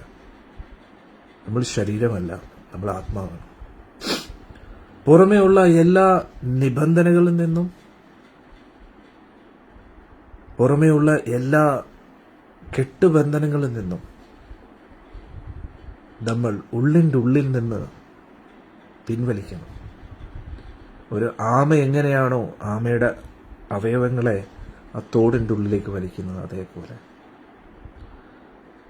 ആ സമയത്ത് നിങ്ങൾക്ക് അനുഭവിക്കാൻ കഴിയുന്ന ആ ബ്രഹ്മാനന്ദം, പരമാനന്ദം, ജഗദാനന്ദം, ആ ജഗന്നാഥനുമായിട്ടുള്ള ഒരു ബന്ധത്തിൽ ലഭിക്കുന്ന ആനന്ദം, അതേപോലെ ഈ ലോകത്തിൽ വേറൊന്നുമില്ല. അതാണ് നമ്മളെല്ലാവരും കാത്തിരിക്കുന്നത്. നമ്മളിപ്പോൾ ഒരുപാട് റെസ്ട്രിക്ഷൻസിന്റെ ഉള്ളിലാണ് ജീവിക്കുന്നത്. അവരെന്ത് വിചാരിക്കും, ഇവരെന്ത് വിചാരിക്കും, ഇതിനകത്തിരിക്കുന്ന നമ്മൾ എന്ത് വിചാരിക്കുന്നു നമ്മൾ ചിന്തിക്കുന്നില്ല. ഭഗവാൻ നമ്മളെക്കുറിച്ച് എന്ത് വിചാരിക്കുന്നു നമ്മൾ ചിന്തിക്കുന്നില്ല. അദ്ദേഹത്തെക്കുറിച്ച് ചിന്തിക്കൂ, ആ പരമാത്മാവിനെ സ്മരിക്കൂ, ആ പരമാത്മാവിന് വേണ്ടി ജീവിക്കൂ. നമ്മുടെ ജീവിതം അദ്ദേഹത്തിന്റെ തൃപ്പാദങ്ങളിൽ സമർപ്പിക്കൂ. അതുകൊണ്ട് പുറമേയുള്ള വ്യക്തികൾ, സാഹചര്യങ്ങൾ, വസ്തുവകകൾ, ഇതൊന്നും നമ്മളെ ഒന്നും ചെയ്യാൻ കഴിയില്ല. ഈ ലോകത്തിലുള്ള ആർക്കും നമ്മളെ ഒന്നും ചെയ്യാൻ കഴിയില്ല. ഒരു പവർഫുൾ ആളിൽ നിന്നാണ് നമ്മൾ വരുന്നത്. മനസ്സിലാവുന്നുണ്ടോ? അതുകൊണ്ട് ഫോക്കസ് ഓൺ ദ കോൺഷ്യസ്നെസ്, അവബോധം. അതാണ് ഏറ്റവും പ്രഷ്യസ് ആയിട്ടുള്ളത്. ശരീരം ഇമ്പോർട്ടൻ്റ് അല്ല, മനസ്സ് ഇമ്പോർട്ടൻ്റ് അല്ല, ഇന്ദ്രിയങ്ങൾ ഇമ്പോർട്ടൻ്റ് അല്ല, ഇന്ദ്രിയ വിഷയങ്ങൾ ഇമ്പോർട്ടൻ്റ് അല്ല. ഏറ്റവും ഇമ്പോർട്ടൻ്റ് നമ്മുടെ കോൺഷ്യസ്നെസ് ആണ്. എന്താണ് നമ്മുടെ ആത്മാവിൻ്റെ അവബോധം? ആ അവബോധത്തെ ഉയർത്തുക. ഈ ശരീരവുമായിട്ട് ബന്ധപ്പെട്ട ഒന്നിനോടും അറ്റാച്ച്മെന്റ് വയ്ക്കാതെ നമ്മുടെ ഉള്ളിൻ്റെ ഉള്ളിൽ നിന്നും ആ ആത്മീയ അവബോധത്തിലേക്ക്, അഹം ബ്രഹ്മാസ്മി, ആ പരമോന്നത അവബോധത്തിലേക്ക് എത്തുക. ആ ബ്രഹ്മം വരുന്നത് പരബ്രഹ്മത്തിൽ നിന്നാണ്. ആ പരബ്രഹ്മമാണ് നമ്മുടെ ഗുരുവായൂരപ്പൻ. ആ ഗുരുവായൂരപ്പനിൽ നിന്ന് വരുന്ന ഒരു ചെറിയ അംശമാണ് നമ്മളെല്ലാവരും. അന്നേരം നമ്മൾ ഹരേ കൃഷ്ണ മഹാമന്ത്രം ജപിച്ചുകൊണ്ട് നമ്മുടെ അവബോധത്തെ ഉയർത്തി 4 യമനിയമങ്ങൾ പാലിച്ചുകൊണ്ട് ആ ബോധത്തെ ശുദ്ധീകരിച്ച് ഈ ലോകത്തിലുള്ള ഒന്നും നമുക്ക് കാണാൻ താല്പര്യമില്ല. കാണാൻ പറ്റാത്തതാവുന്ന എപ്പോഴാണ്? കാണാൻ താല്പര്യമില്ല. വേറെ ഈ ലോകത്തിലുള്ള ഒരു ശബ്ദവും കേൾക്കാൻ താല്പര്യമില്ല. ഈ ലോകത്തുള്ള ഒരു രുചികളും ആസ്വദിക്കാൻ താല്പര്യമില്ല. ഈ ലോകത്തെ ഒരു തരത്തിലുള്ള സുഖഭോഗങ്ങളിലും താല്പര്യമില്ല. ഉള്ളിൻ്റെ ഉള്ളിൽ ഒരേ ഒരു ആഗ്രഹമേ ഉള്ളൂ, ഗുരുവായൂരപ്പൻ്റെ അടുത്ത് എത്തുക എന്ന് മാത്രം. ഗുരുവായൂരപ്പൻ്റെ അടുത്ത് ഇരിക്കുക ആ ഒരു പരിശുദ്ധ ആഗ്രഹം മാത്രം. ആ ഒരു അവസ്ഥയിലേക്ക് നമ്മൾ എത്തണം. അതിലേക്ക് ഇങ്ങനെ പ്രയാണം ആരംഭിച്ചുകൊണ്ടേയിരിക്കണം. ഈ ഒരു ജന്മത്തിൽ നമുക്കത് എത്താൻ കഴിഞ്ഞില്ലെങ്കിൽ കുഴപ്പമില്ല, അടുത്ത ജന്മത്തിൽ വീണ്ടും തുടരുന്നു. നമ്മൾ എന്താണോ അന്വേഷിക്കുന്നത്, ആത്മാർത്ഥമായിട്ട് എന്താണോ അന്വേഷിക്കുന്നത്, അത് കൂടാനുകൂടി ജന്മങ്ങൾ കഴിഞ്ഞാൽ പോലും നമുക്ക് അവിടെ എത്താൻ പറ്റും. അതുകൊണ്ടാണ് ഞാൻ ഭക്തരോട് പറയുന്നത്, അന്വേഷണം ആരംഭിക്കൂ. ഉള്ളിൻ്റെ ഉള്ളിൽ നിന്നും ആ ഗുരുപവന പുരാധീശനെ ഗുരുവായൂരിലല്ല അന്വേഷിക്കേണ്ടത്, നമ്മുടെ ഹൃദയത്തിൽ ഇരിക്കുന്നു ഗുരുവായൂരപ്പൻ. അദ്ദേഹത്തെ അന്വേഷിക്കാൻ തുടങ്ങും. ഹൃദയത്തിൽ എവിടെയാണ് അദ്ദേഹം ഇരിക്കുന്നത്? അതേ ഹൃദയത്തിൽ നമ്മുടെ തൊട്ടടുത്തുണ്ട്. പക്ഷെ എന്തുകൊണ്ട് നമുക്ക് കാണാൻ കഴിയുന്നില്ല? എന്തുകൊണ്ട് അദ്ദേഹത്തിന്റെ ശബ്ദം കേൾക്കാൻ പറ്റുന്നില്ല? കാരണം മറ്റു പലതും കാണാൻ നമ്മൾ ആഗ്രഹിക്കുന്നു, മറ്റു പലതും കേൾക്കാൻ ആഗ്രഹിക്കുന്നു, മറ്റു പലതും അനുഭവിച്ചറിയാൻ ആഗ്രഹിക്കുന്നു. അതുകൊണ്ട് അദ്ദേഹത്തെ നമുക്ക് അനുഭവിച്ചറിയാൻ കഴിയുന്നില്ല. അതുകൊണ്ടാണ് അദ്ദേഹത്തെ നമ്മൾ പുറത്ത് അന്വേഷിക്കുന്നത്. പുറത്തുള്ള അന്വേഷണം തുടരുക, പക്ഷേ പുറത്ത് മറ്റ് വസ്തുക്കളിലോടുള്ള ആകർഷണം കുറയ്ക്കുക, മറ്റെല്ലാ വിഷയങ്ങളിൽ നിന്നും വിരക്തനാവുക. അപ്പോൾ നമുക്ക് മനസ്സിലാവും ഗുരുവായൂരപ്പൻ നമ്മുടെ ഉള്ളിൽ തന്നെ ഉണ്ട്. ഇതേ ഗുരുവായൂരപ്പൻ തന്നെയാണ് ഗുരുവായൂർ ഗർഭഗൃഹത്തിന് തിരിക്കുന്നത്. ഇതേ ഗുരുവായൂരപ്പൻ തന്നെയാണ് എല്ലാ ജീവജാലങ്ങളുടെയും ഹൃദയത്തിലിരിക്കുന്നത്. ഗുരുവായൂരപ്പൻ ഗുരുവായൂരിലിരിക്കുന്ന ആ ഗർഭഗൃഹത്തിന്റെ ഉള്ളിൽ മാത്രമല്ല ഇരിക്കുന്നു.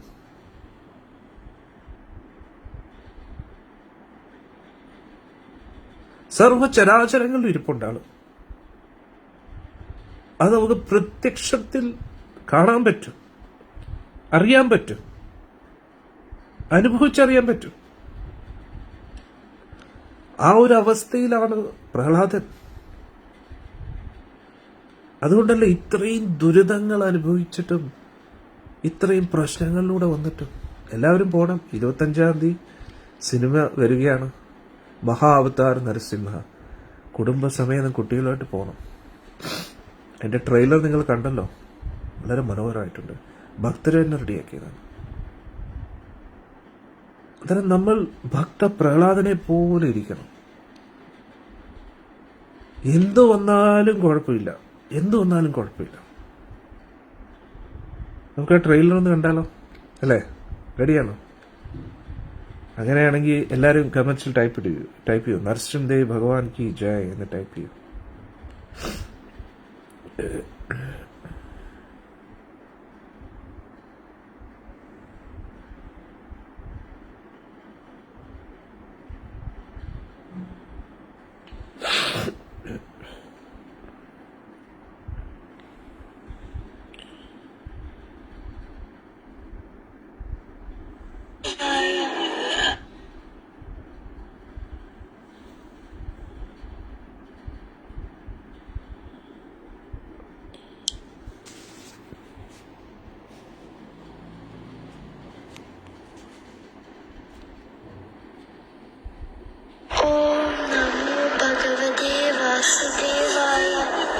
അവിടുത്തെ ഇളയപുത്രന്റെ വീരചരമത്തിൽ ദുഃഖിക്കരുത് മാതേ.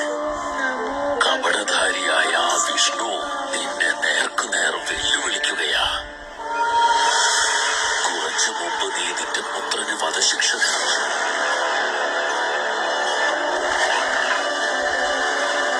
എന്നാൽ അവൻ തന്റെ ഭക്തനെ സംരക്ഷിക്കാൻ ശ്രമിക്കുന്നു.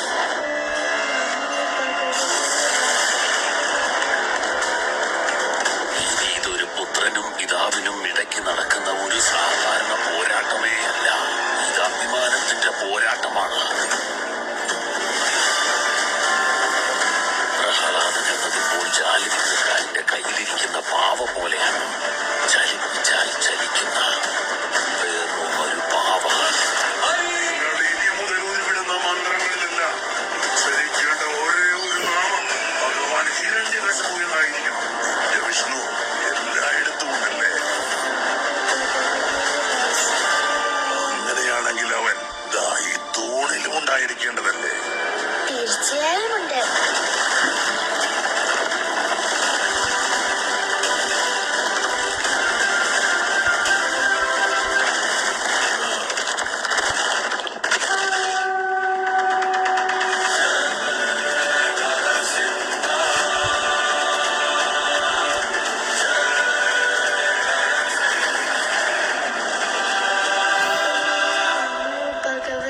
വാസുദേവായ.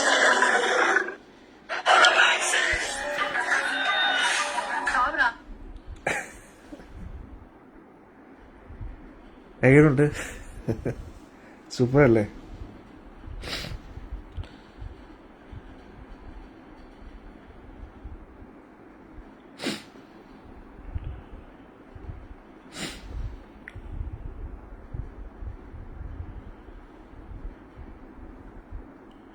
വേറൊന്നും കൂടെ ഉണ്ട് കേട്ടോ, നമുക്ക് നോക്കാം അതും കൂടെ.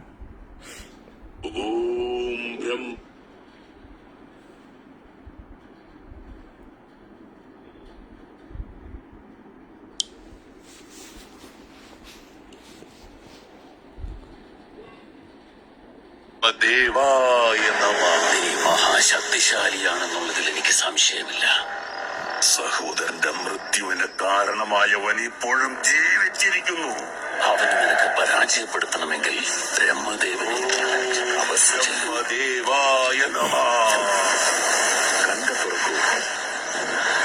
ഹിരണ്യകശിപു, പറയൂ, നീ ആഗ്രഹിക്കുന്ന വരം എന്താണ്? സർവം. അല്ലയോ ബ്രഹ്മദേവ, ഈ ചരാചരത്തിൽ താങ്കളുടെ സൃഷ്ടിയിലെ ഒന്നിൽ നിന്നും എനിക്ക് മൃത്യു സംഭവിക്കില്ലെന്നുള്ള വരം നൽകണം. പകൽ സമയത്തിലോ രാത്രിയിലോ എന്റെ വസതിയുടെ അകത്തു വച്ചോ അല്ലെങ്കിൽ പുറത്തു വച്ചോ, ആയുധം കൊണ്ടോ തന്ത്രം കൊണ്ടോ, ഇവനുള്ളവയിൽ സൂക്ഷ്മമായവയിൽ നിന്നും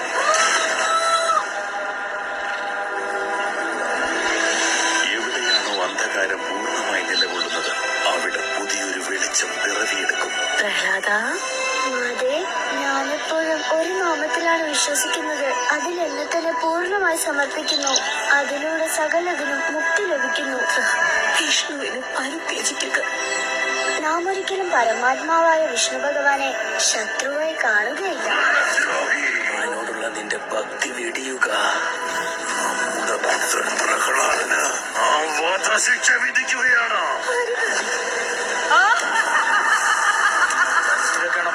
ഇതുപോലുള്ള ഒന്നും നമ്മുടെ കുലത്തിന് പേരും മഹിമയും പ്രദാനം ചെയ്യില്ല. എന്തു തന്നെ സംഭവിച്ചാലും അത് സ്വീകരിക്കാൻ ഞാൻ തയ്യാറാണ്. എന്റെ ഉള്ളിൽ വസിക്കുന്നത് ഭഗവാൻ വിഷ്ണുവാണ്, സർവസൃഷ്ടാവ്. സംരക്ഷിക്കാൻ വരുമോ എന്ന് വേട്ടയാടുമെന്നും അറിയാവുമെന്നും ഇന്ന് കണ്ടറിയാം.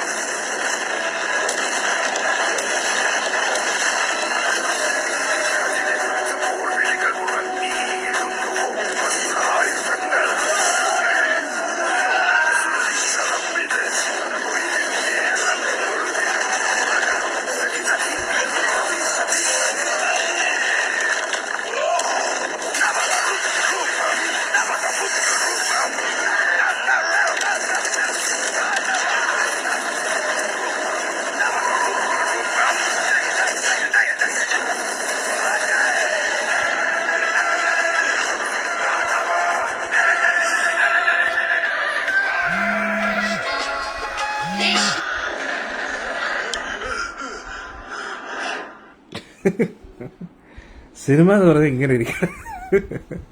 ഇങ്ങനെ ഒരു സിനിമ കാണുന്നത് ഭാഗവതം എത്രയോ പ്രാവശ്യം കേൾക്കുന്നതിന് തുല്യമാണ് അല്ലേ? എങ്ങനെയുണ്ട്? സൂപ്പർ അല്ലേ?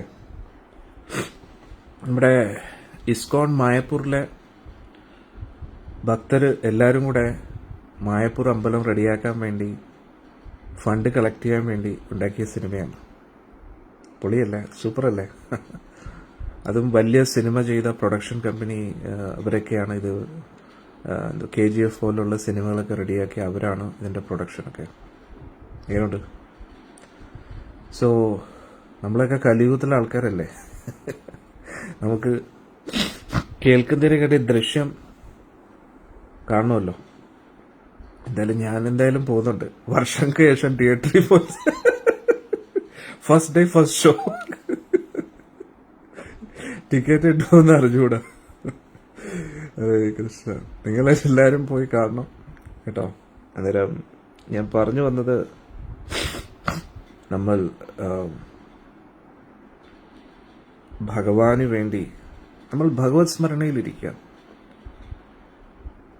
അതാണ് നമ്മുടെ ജീവിതത്തിന്റെ ലക്ഷ്യം, പൂർണ്ണമായിട്ടും ഭഗവത് സ്മരണയിൽ. അന്നേരം പ്രഭുപാദജി പറഞ്ഞു, ഒരു ഭക്തർക്ക് എന്തും ഭഗവാന്റെ സേവനത്തിന് വേണ്ടി ഉപയോഗിക്കാമെന്നാണ് പറയുന്നത്. കൃഷ്ണോപത്തിൽ ഒരു പരിമിതികളില്ല. പ്രഭുപാദജി പറയുന്നു, റോക്കറ്റ് വരെ നമുക്ക് ഭഗവാന്റെ സേവനത്തിന് ഉപയോഗിക്കാം. റോക്കറ്റ് വരെ. ഹരേ കൃഷ്ണ. അന്നേരം നമുക്ക് റോക്കറ്റ് കണക്ട് ചെയ്ത് എല്ലാ തീർത്ഥ സ്ഥലങ്ങളെയും കണക്ട് ചെയ്യുക, അവരുമായിട്ട് കമ്മ്യൂണിക്കേഷൻ, എന്തും ചെയ്യാൻ പറ്റും അല്ലേ? അവിടുത്തെ ഇപ്പോഴത്തെ സ്റ്റേറ്റസ് അറിയാൻ പറ്റും. അതായത് നമുക്ക് ഭഗവാന്റെ സേവനം ചെയ്യാൻ ആഗ്രഹമുണ്ടോ?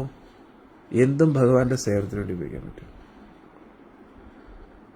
ഇന്നിപ്പോ ഭക്ത കൂട്ടായ്മ വളരെ മനോഹരമായിട്ട് അത് ഡിസൈൻ ചെയ്തു. ഇതാണ് പ്രചരണം എന്ന് പറയുന്നത്.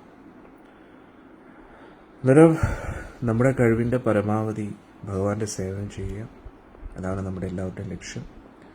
പിന്നെ കഴിഞ്ഞ സത്സംഗങ്ങളിൽ ഞാൻ കുറച്ച് സ്ട്രോങ് ആയിട്ട് സംസാരിച്ചു, ക്ഷമിക്കണം. എനിക്ക് പറയാനേ പറ്റൂ. അത് ചെയ്യുകയോ ചെയ്യാതിരിക്കുകയോ അത് നിങ്ങളുടെ അധികാരമാണ്, അവകാശമാണ്. അത് ആരെയും നിർബന്ധിക്കാൻ എനിക്ക് കഴിയില്ല. പക്ഷേ ഞാൻ നിർബന്ധിക്കുന്നത് നിങ്ങൾക്ക് വേണ്ടിയാണ് എന്നുകൂടെ മനസ്സിലാക്കുക. അതുകൊണ്ട് ആത്മാർത്ഥമായിട്ട് നമ്മുടെ കഴിവിൻ്റെ പരമാവധി ഭക്ത കൂട്ടായ്മയിൽ നിന്നുകൊണ്ട് ഭഗവാന് വേണ്ടി സേവനം ചെയ്യുക. കാരണം നമ്മളെല്ലാവരും നമ്മുടെ ജീവിതത്തിൻ്റെ അവസാന ഘട്ടത്തിലേക്ക് പോയിക്കൊണ്ടിരിക്കുകയാണ്. നമ്മുടെ ശരീരം ഊർജ്ജസ്വലമായിട്ട് പ്രവർത്തിക്കുമ്പോഴാണ് നമ്മൾ ഭഗവാന് വേണ്ടി മാക്സിമം സേവനങ്ങൾ ചെയ്യേണ്ടത്.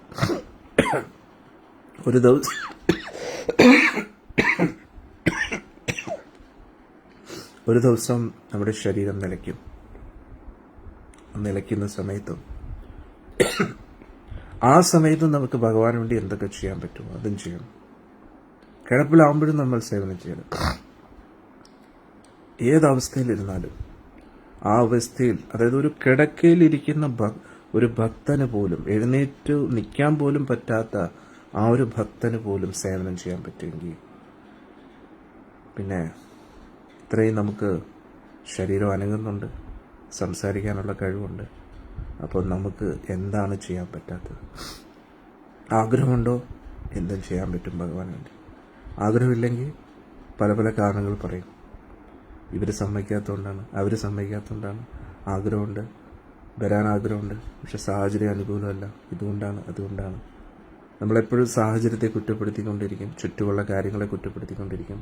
പക്ഷെ നമ്മുടെ ഉള്ളിൽ ഭഗവാന്റെ കാര്യം മാത്രമല്ല, ഈ ലോകത്തിൽ എന്ത് ചെയ്യാനും അതിതീവ്രമായിട്ടുള്ള ആഗ്രഹം നമ്മുടെ ഉള്ളിലുണ്ടോ? എതിർപ്പുകൾ, തടസ്സങ്ങൾ, അതൊന്നും ഒരു തടസ്സങ്ങളാവത്തില്ല. അപ്പോൾ ഇതിൽ നിന്ന് നമ്മൾ മനസ്സിലാക്കേണ്ടത്, നമ്മൾ എന്തുകൊണ്ട് ഭക്തിയിൽ പുരോഗമിക്കുന്നില്ല? അതിന് കാരണം നമ്മൾ തന്നെയാണ്. നമ്മുടെ ആഗ്രഹം സ്ട്രോങ് അല്ല. ഞാനിതിനു മുമ്പേ സത്സംഗതി ഒരിക്കൽ പറഞ്ഞില്ലേ, പ്രഭുപാദജി അടുത്ത് ഒരിക്കൽ ഒരു ഭക്തൻ ചോദിക്കുമായിരുന്നു, പ്രഭുപാദജി, our desire to serve Krishna is strong, then why Maya is troubling us? അതായത് നമുക്ക് ഭഗവാന്റെ സേവനം ചെയ്യണം എന്നൊരു ആഗ്രഹം വളരെ ശക്തമാണ്, എന്നിട്ടും മായാദേവി എന്തുകൊണ്ടാണ് നമ്മുടെ ജീവിതത്തിൽ പ്രശ്നങ്ങൾ സൃഷ്ടിക്കുന്നത്? അപ്പം പ്രഭുപാദജി പറഞ്ഞു, നമ്മുടെ ആഗ്രഹം ശക്തമല്ല, അതുകൊണ്ട് തന്നെയാണ്. നമ്മുടെ ആഗ്രഹം ശക്തമല്ല.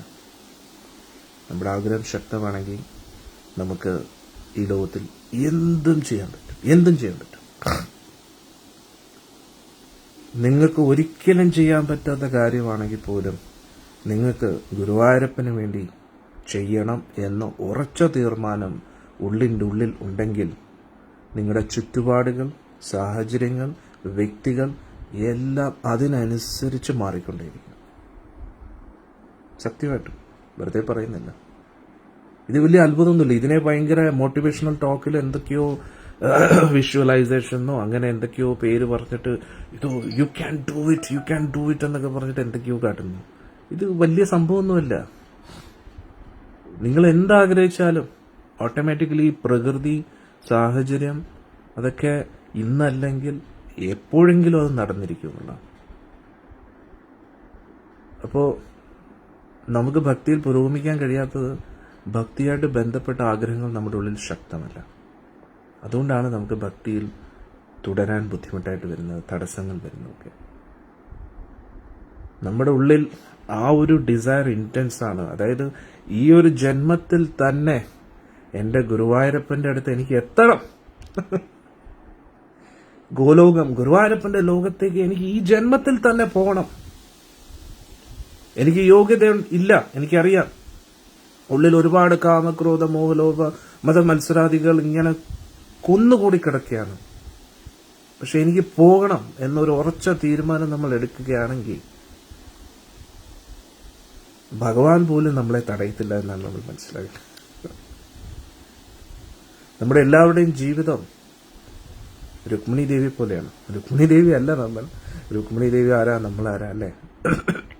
പക്ഷേ നമ്മളാരും ഭഗവാനെ കണ്ടിട്ടില്ല.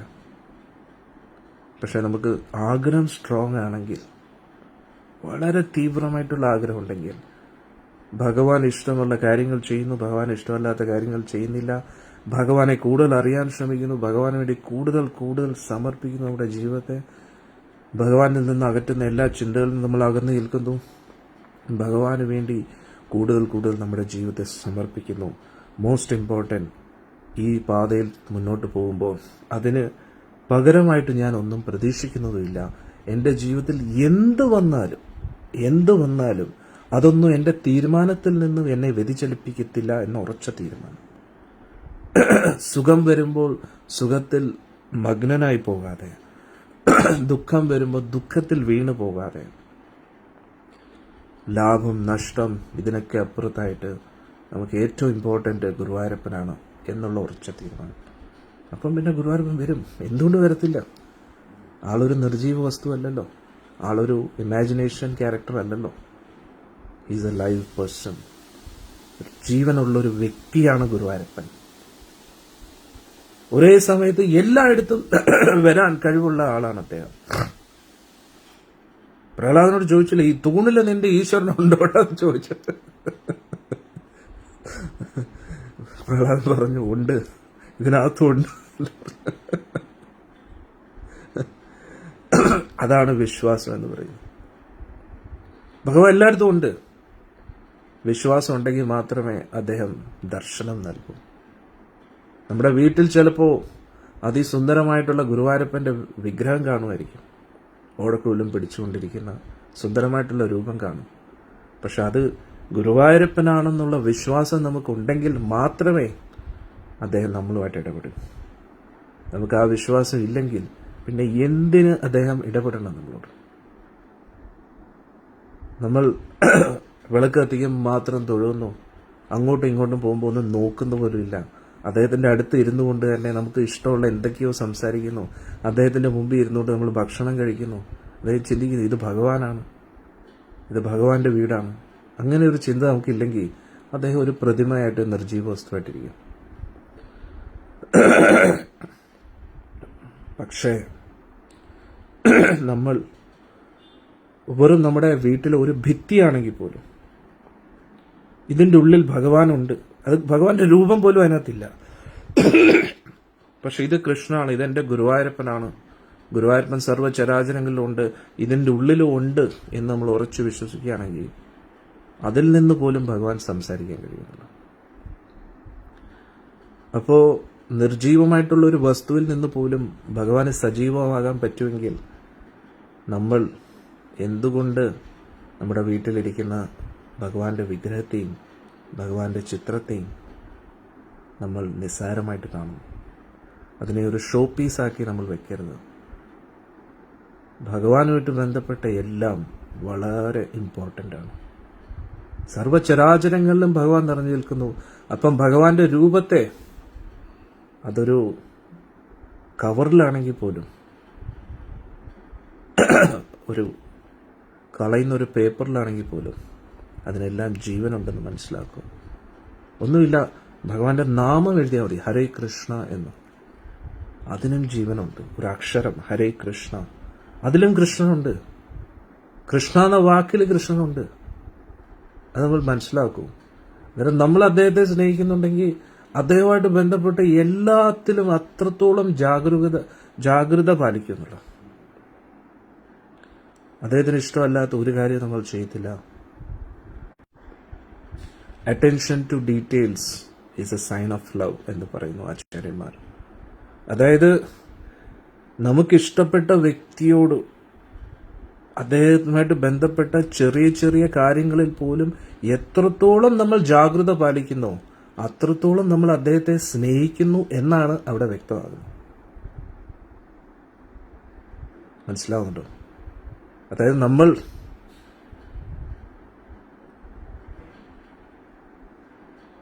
അതായത് നമ്മൾ ഗുരുവായൂരപ്പനെ സ്നേഹിക്കുന്നുണ്ടെങ്കിൽ അദ്ദേഹമായിട്ട് ബന്ധപ്പെട്ട് എല്ലാത്തിനും നമുക്ക് ഇമ്പോർട്ടൻസ് കൊടുക്കണ്ടേ? ഉദാഹരണത്തിന് ഗുരുവായൂരപ്പൻ സർവചരാചരങ്ങളിലും ഉണ്ട്. പക്ഷെ എന്നാലും ഗുരുവായൂരപ്പൻ എന്ന് പറയുമ്പോൾ ഒരു പ്രത്യേകതയല്ലേ? അന്നേരം നമ്മൾ ആഗ്രഹിച്ച അദ്ദേഹത്തെ മാസത്തിൽ ഒരിക്കലെങ്കിലും നമുക്ക് കാണാൻ തോന്നണ്ടേ? ഗുരുവായൂരിൽ ഇരുന്നു കൊണ്ട് നമ്മുടെ ഗുരുവായൂരപ്പൻ്റെ സേവനം ചെയ്യാൻ ആഗ്രഹം തോന്നണ്ടേ? പക്ഷെ നമ്മുടെ എല്ലാവരുടെയും പ്രശ്നം, നമ്മുടേതായിട്ടുള്ള കാര്യങ്ങൾ വരുമ്പോൾ നമ്മൾ സിദ്ധാന്തങ്ങളും തത്വങ്ങളും പറയും, ഗുരുവായൂരപ്പൻ എല്ലായിടത്തും ഉണ്ടല്ലോ എന്ന്. പക്ഷെ അതേ സമയത്ത് നമുക്കൊരു ആപത്ത് വരുമ്പോൾ ഗുരുവായൂരപ്പൻ എല്ലായിടത്തും ഉണ്ടെന്ന് നമ്മൾ ചിന്തിക്കാറില്ല. നമ്മുടെ സൗകര്യാർത്ഥം, നമ്മുടെ സൗകര്യത്തിന് വേണ്ടി നമ്മൾ പറയും, അത് ഗുരുവായൂരപ്പൻ എല്ലായിടത്തും ഉണ്ടല്ലോ, എൻ്റെ വീട്ടിലും ഉണ്ടല്ലോ, ഗുരുവായൂരിൽ എപ്പോഴും പോകേണ്ട ആവശ്യമില്ലല്ലോ എന്ന് നമ്മൾ പറയും. എന്നിട്ട് നമുക്കൊരു പ്രശ്നം എന്തെങ്കിലും വരുമ്പോൾ അപ്പോൾ നമ്മൾ വിചാരിക്കത്തില്ല ഗുരുവായൂരപ്പൻ ഇവിടെ ഉണ്ട് എന്ന് വിചാരിക്കത്തില്ല. അപ്പോൾ ഞാൻ പറഞ്ഞു വന്നത്, ഗുരുവായൂരപ്പനോട് നമുക്ക് ഇഷ്ടമുണ്ടെങ്കിൽ തീർച്ചയായിട്ടും നമുക്ക് ഗുരുവായൂരിൽ വരാൻ തോന്നും. അതിന് കാശ് ചിലവാകും, അതൊരു പാഴ്ചെലവായിട്ട് നമുക്ക് തോന്നത്തില്ല. കാരണം നമ്മുടെ ഗുരുവായൂരപ്പനെ കാണാൻ വേണ്ടി വരികയല്ലേ എന്നാണ് നമ്മൾ ചിന്തിക്കുന്നത്. ഗുരുവായൂരിൽ വരാൻ, ഗുരുവായൂരപ്പനെ കാണാൻ എന്ത് വില കൊടുക്കാനും ഗുരുവായൂരപ്പനെ ഇഷ്ടപ്പെടുന്ന ഒരു ഭക്ത തയ്യാറാവും. നമ്മുടെ കഴിവിൻ്റെ പരമാവധി. അതിൽ വരുന്ന പ്രതികൂലങ്ങൾ അതൊന്നും നമ്മൾ സീരിയസ് ആയിട്ട് എടുക്കത്തില്ല. അതേ ഗുരുവായൂരപ്പന് ഏറ്റവും പ്രിയപ്പെട്ട ആളാണ് ആര്? പറയൂ, നിങ്ങൾ ടൈപ്പ് ചെയ്യൂ. ആരാണ് നമ്മുടെ ഗുരുവായൂരപ്പന് ഏറ്റവും പ്രിയപ്പെട്ട ആൾ?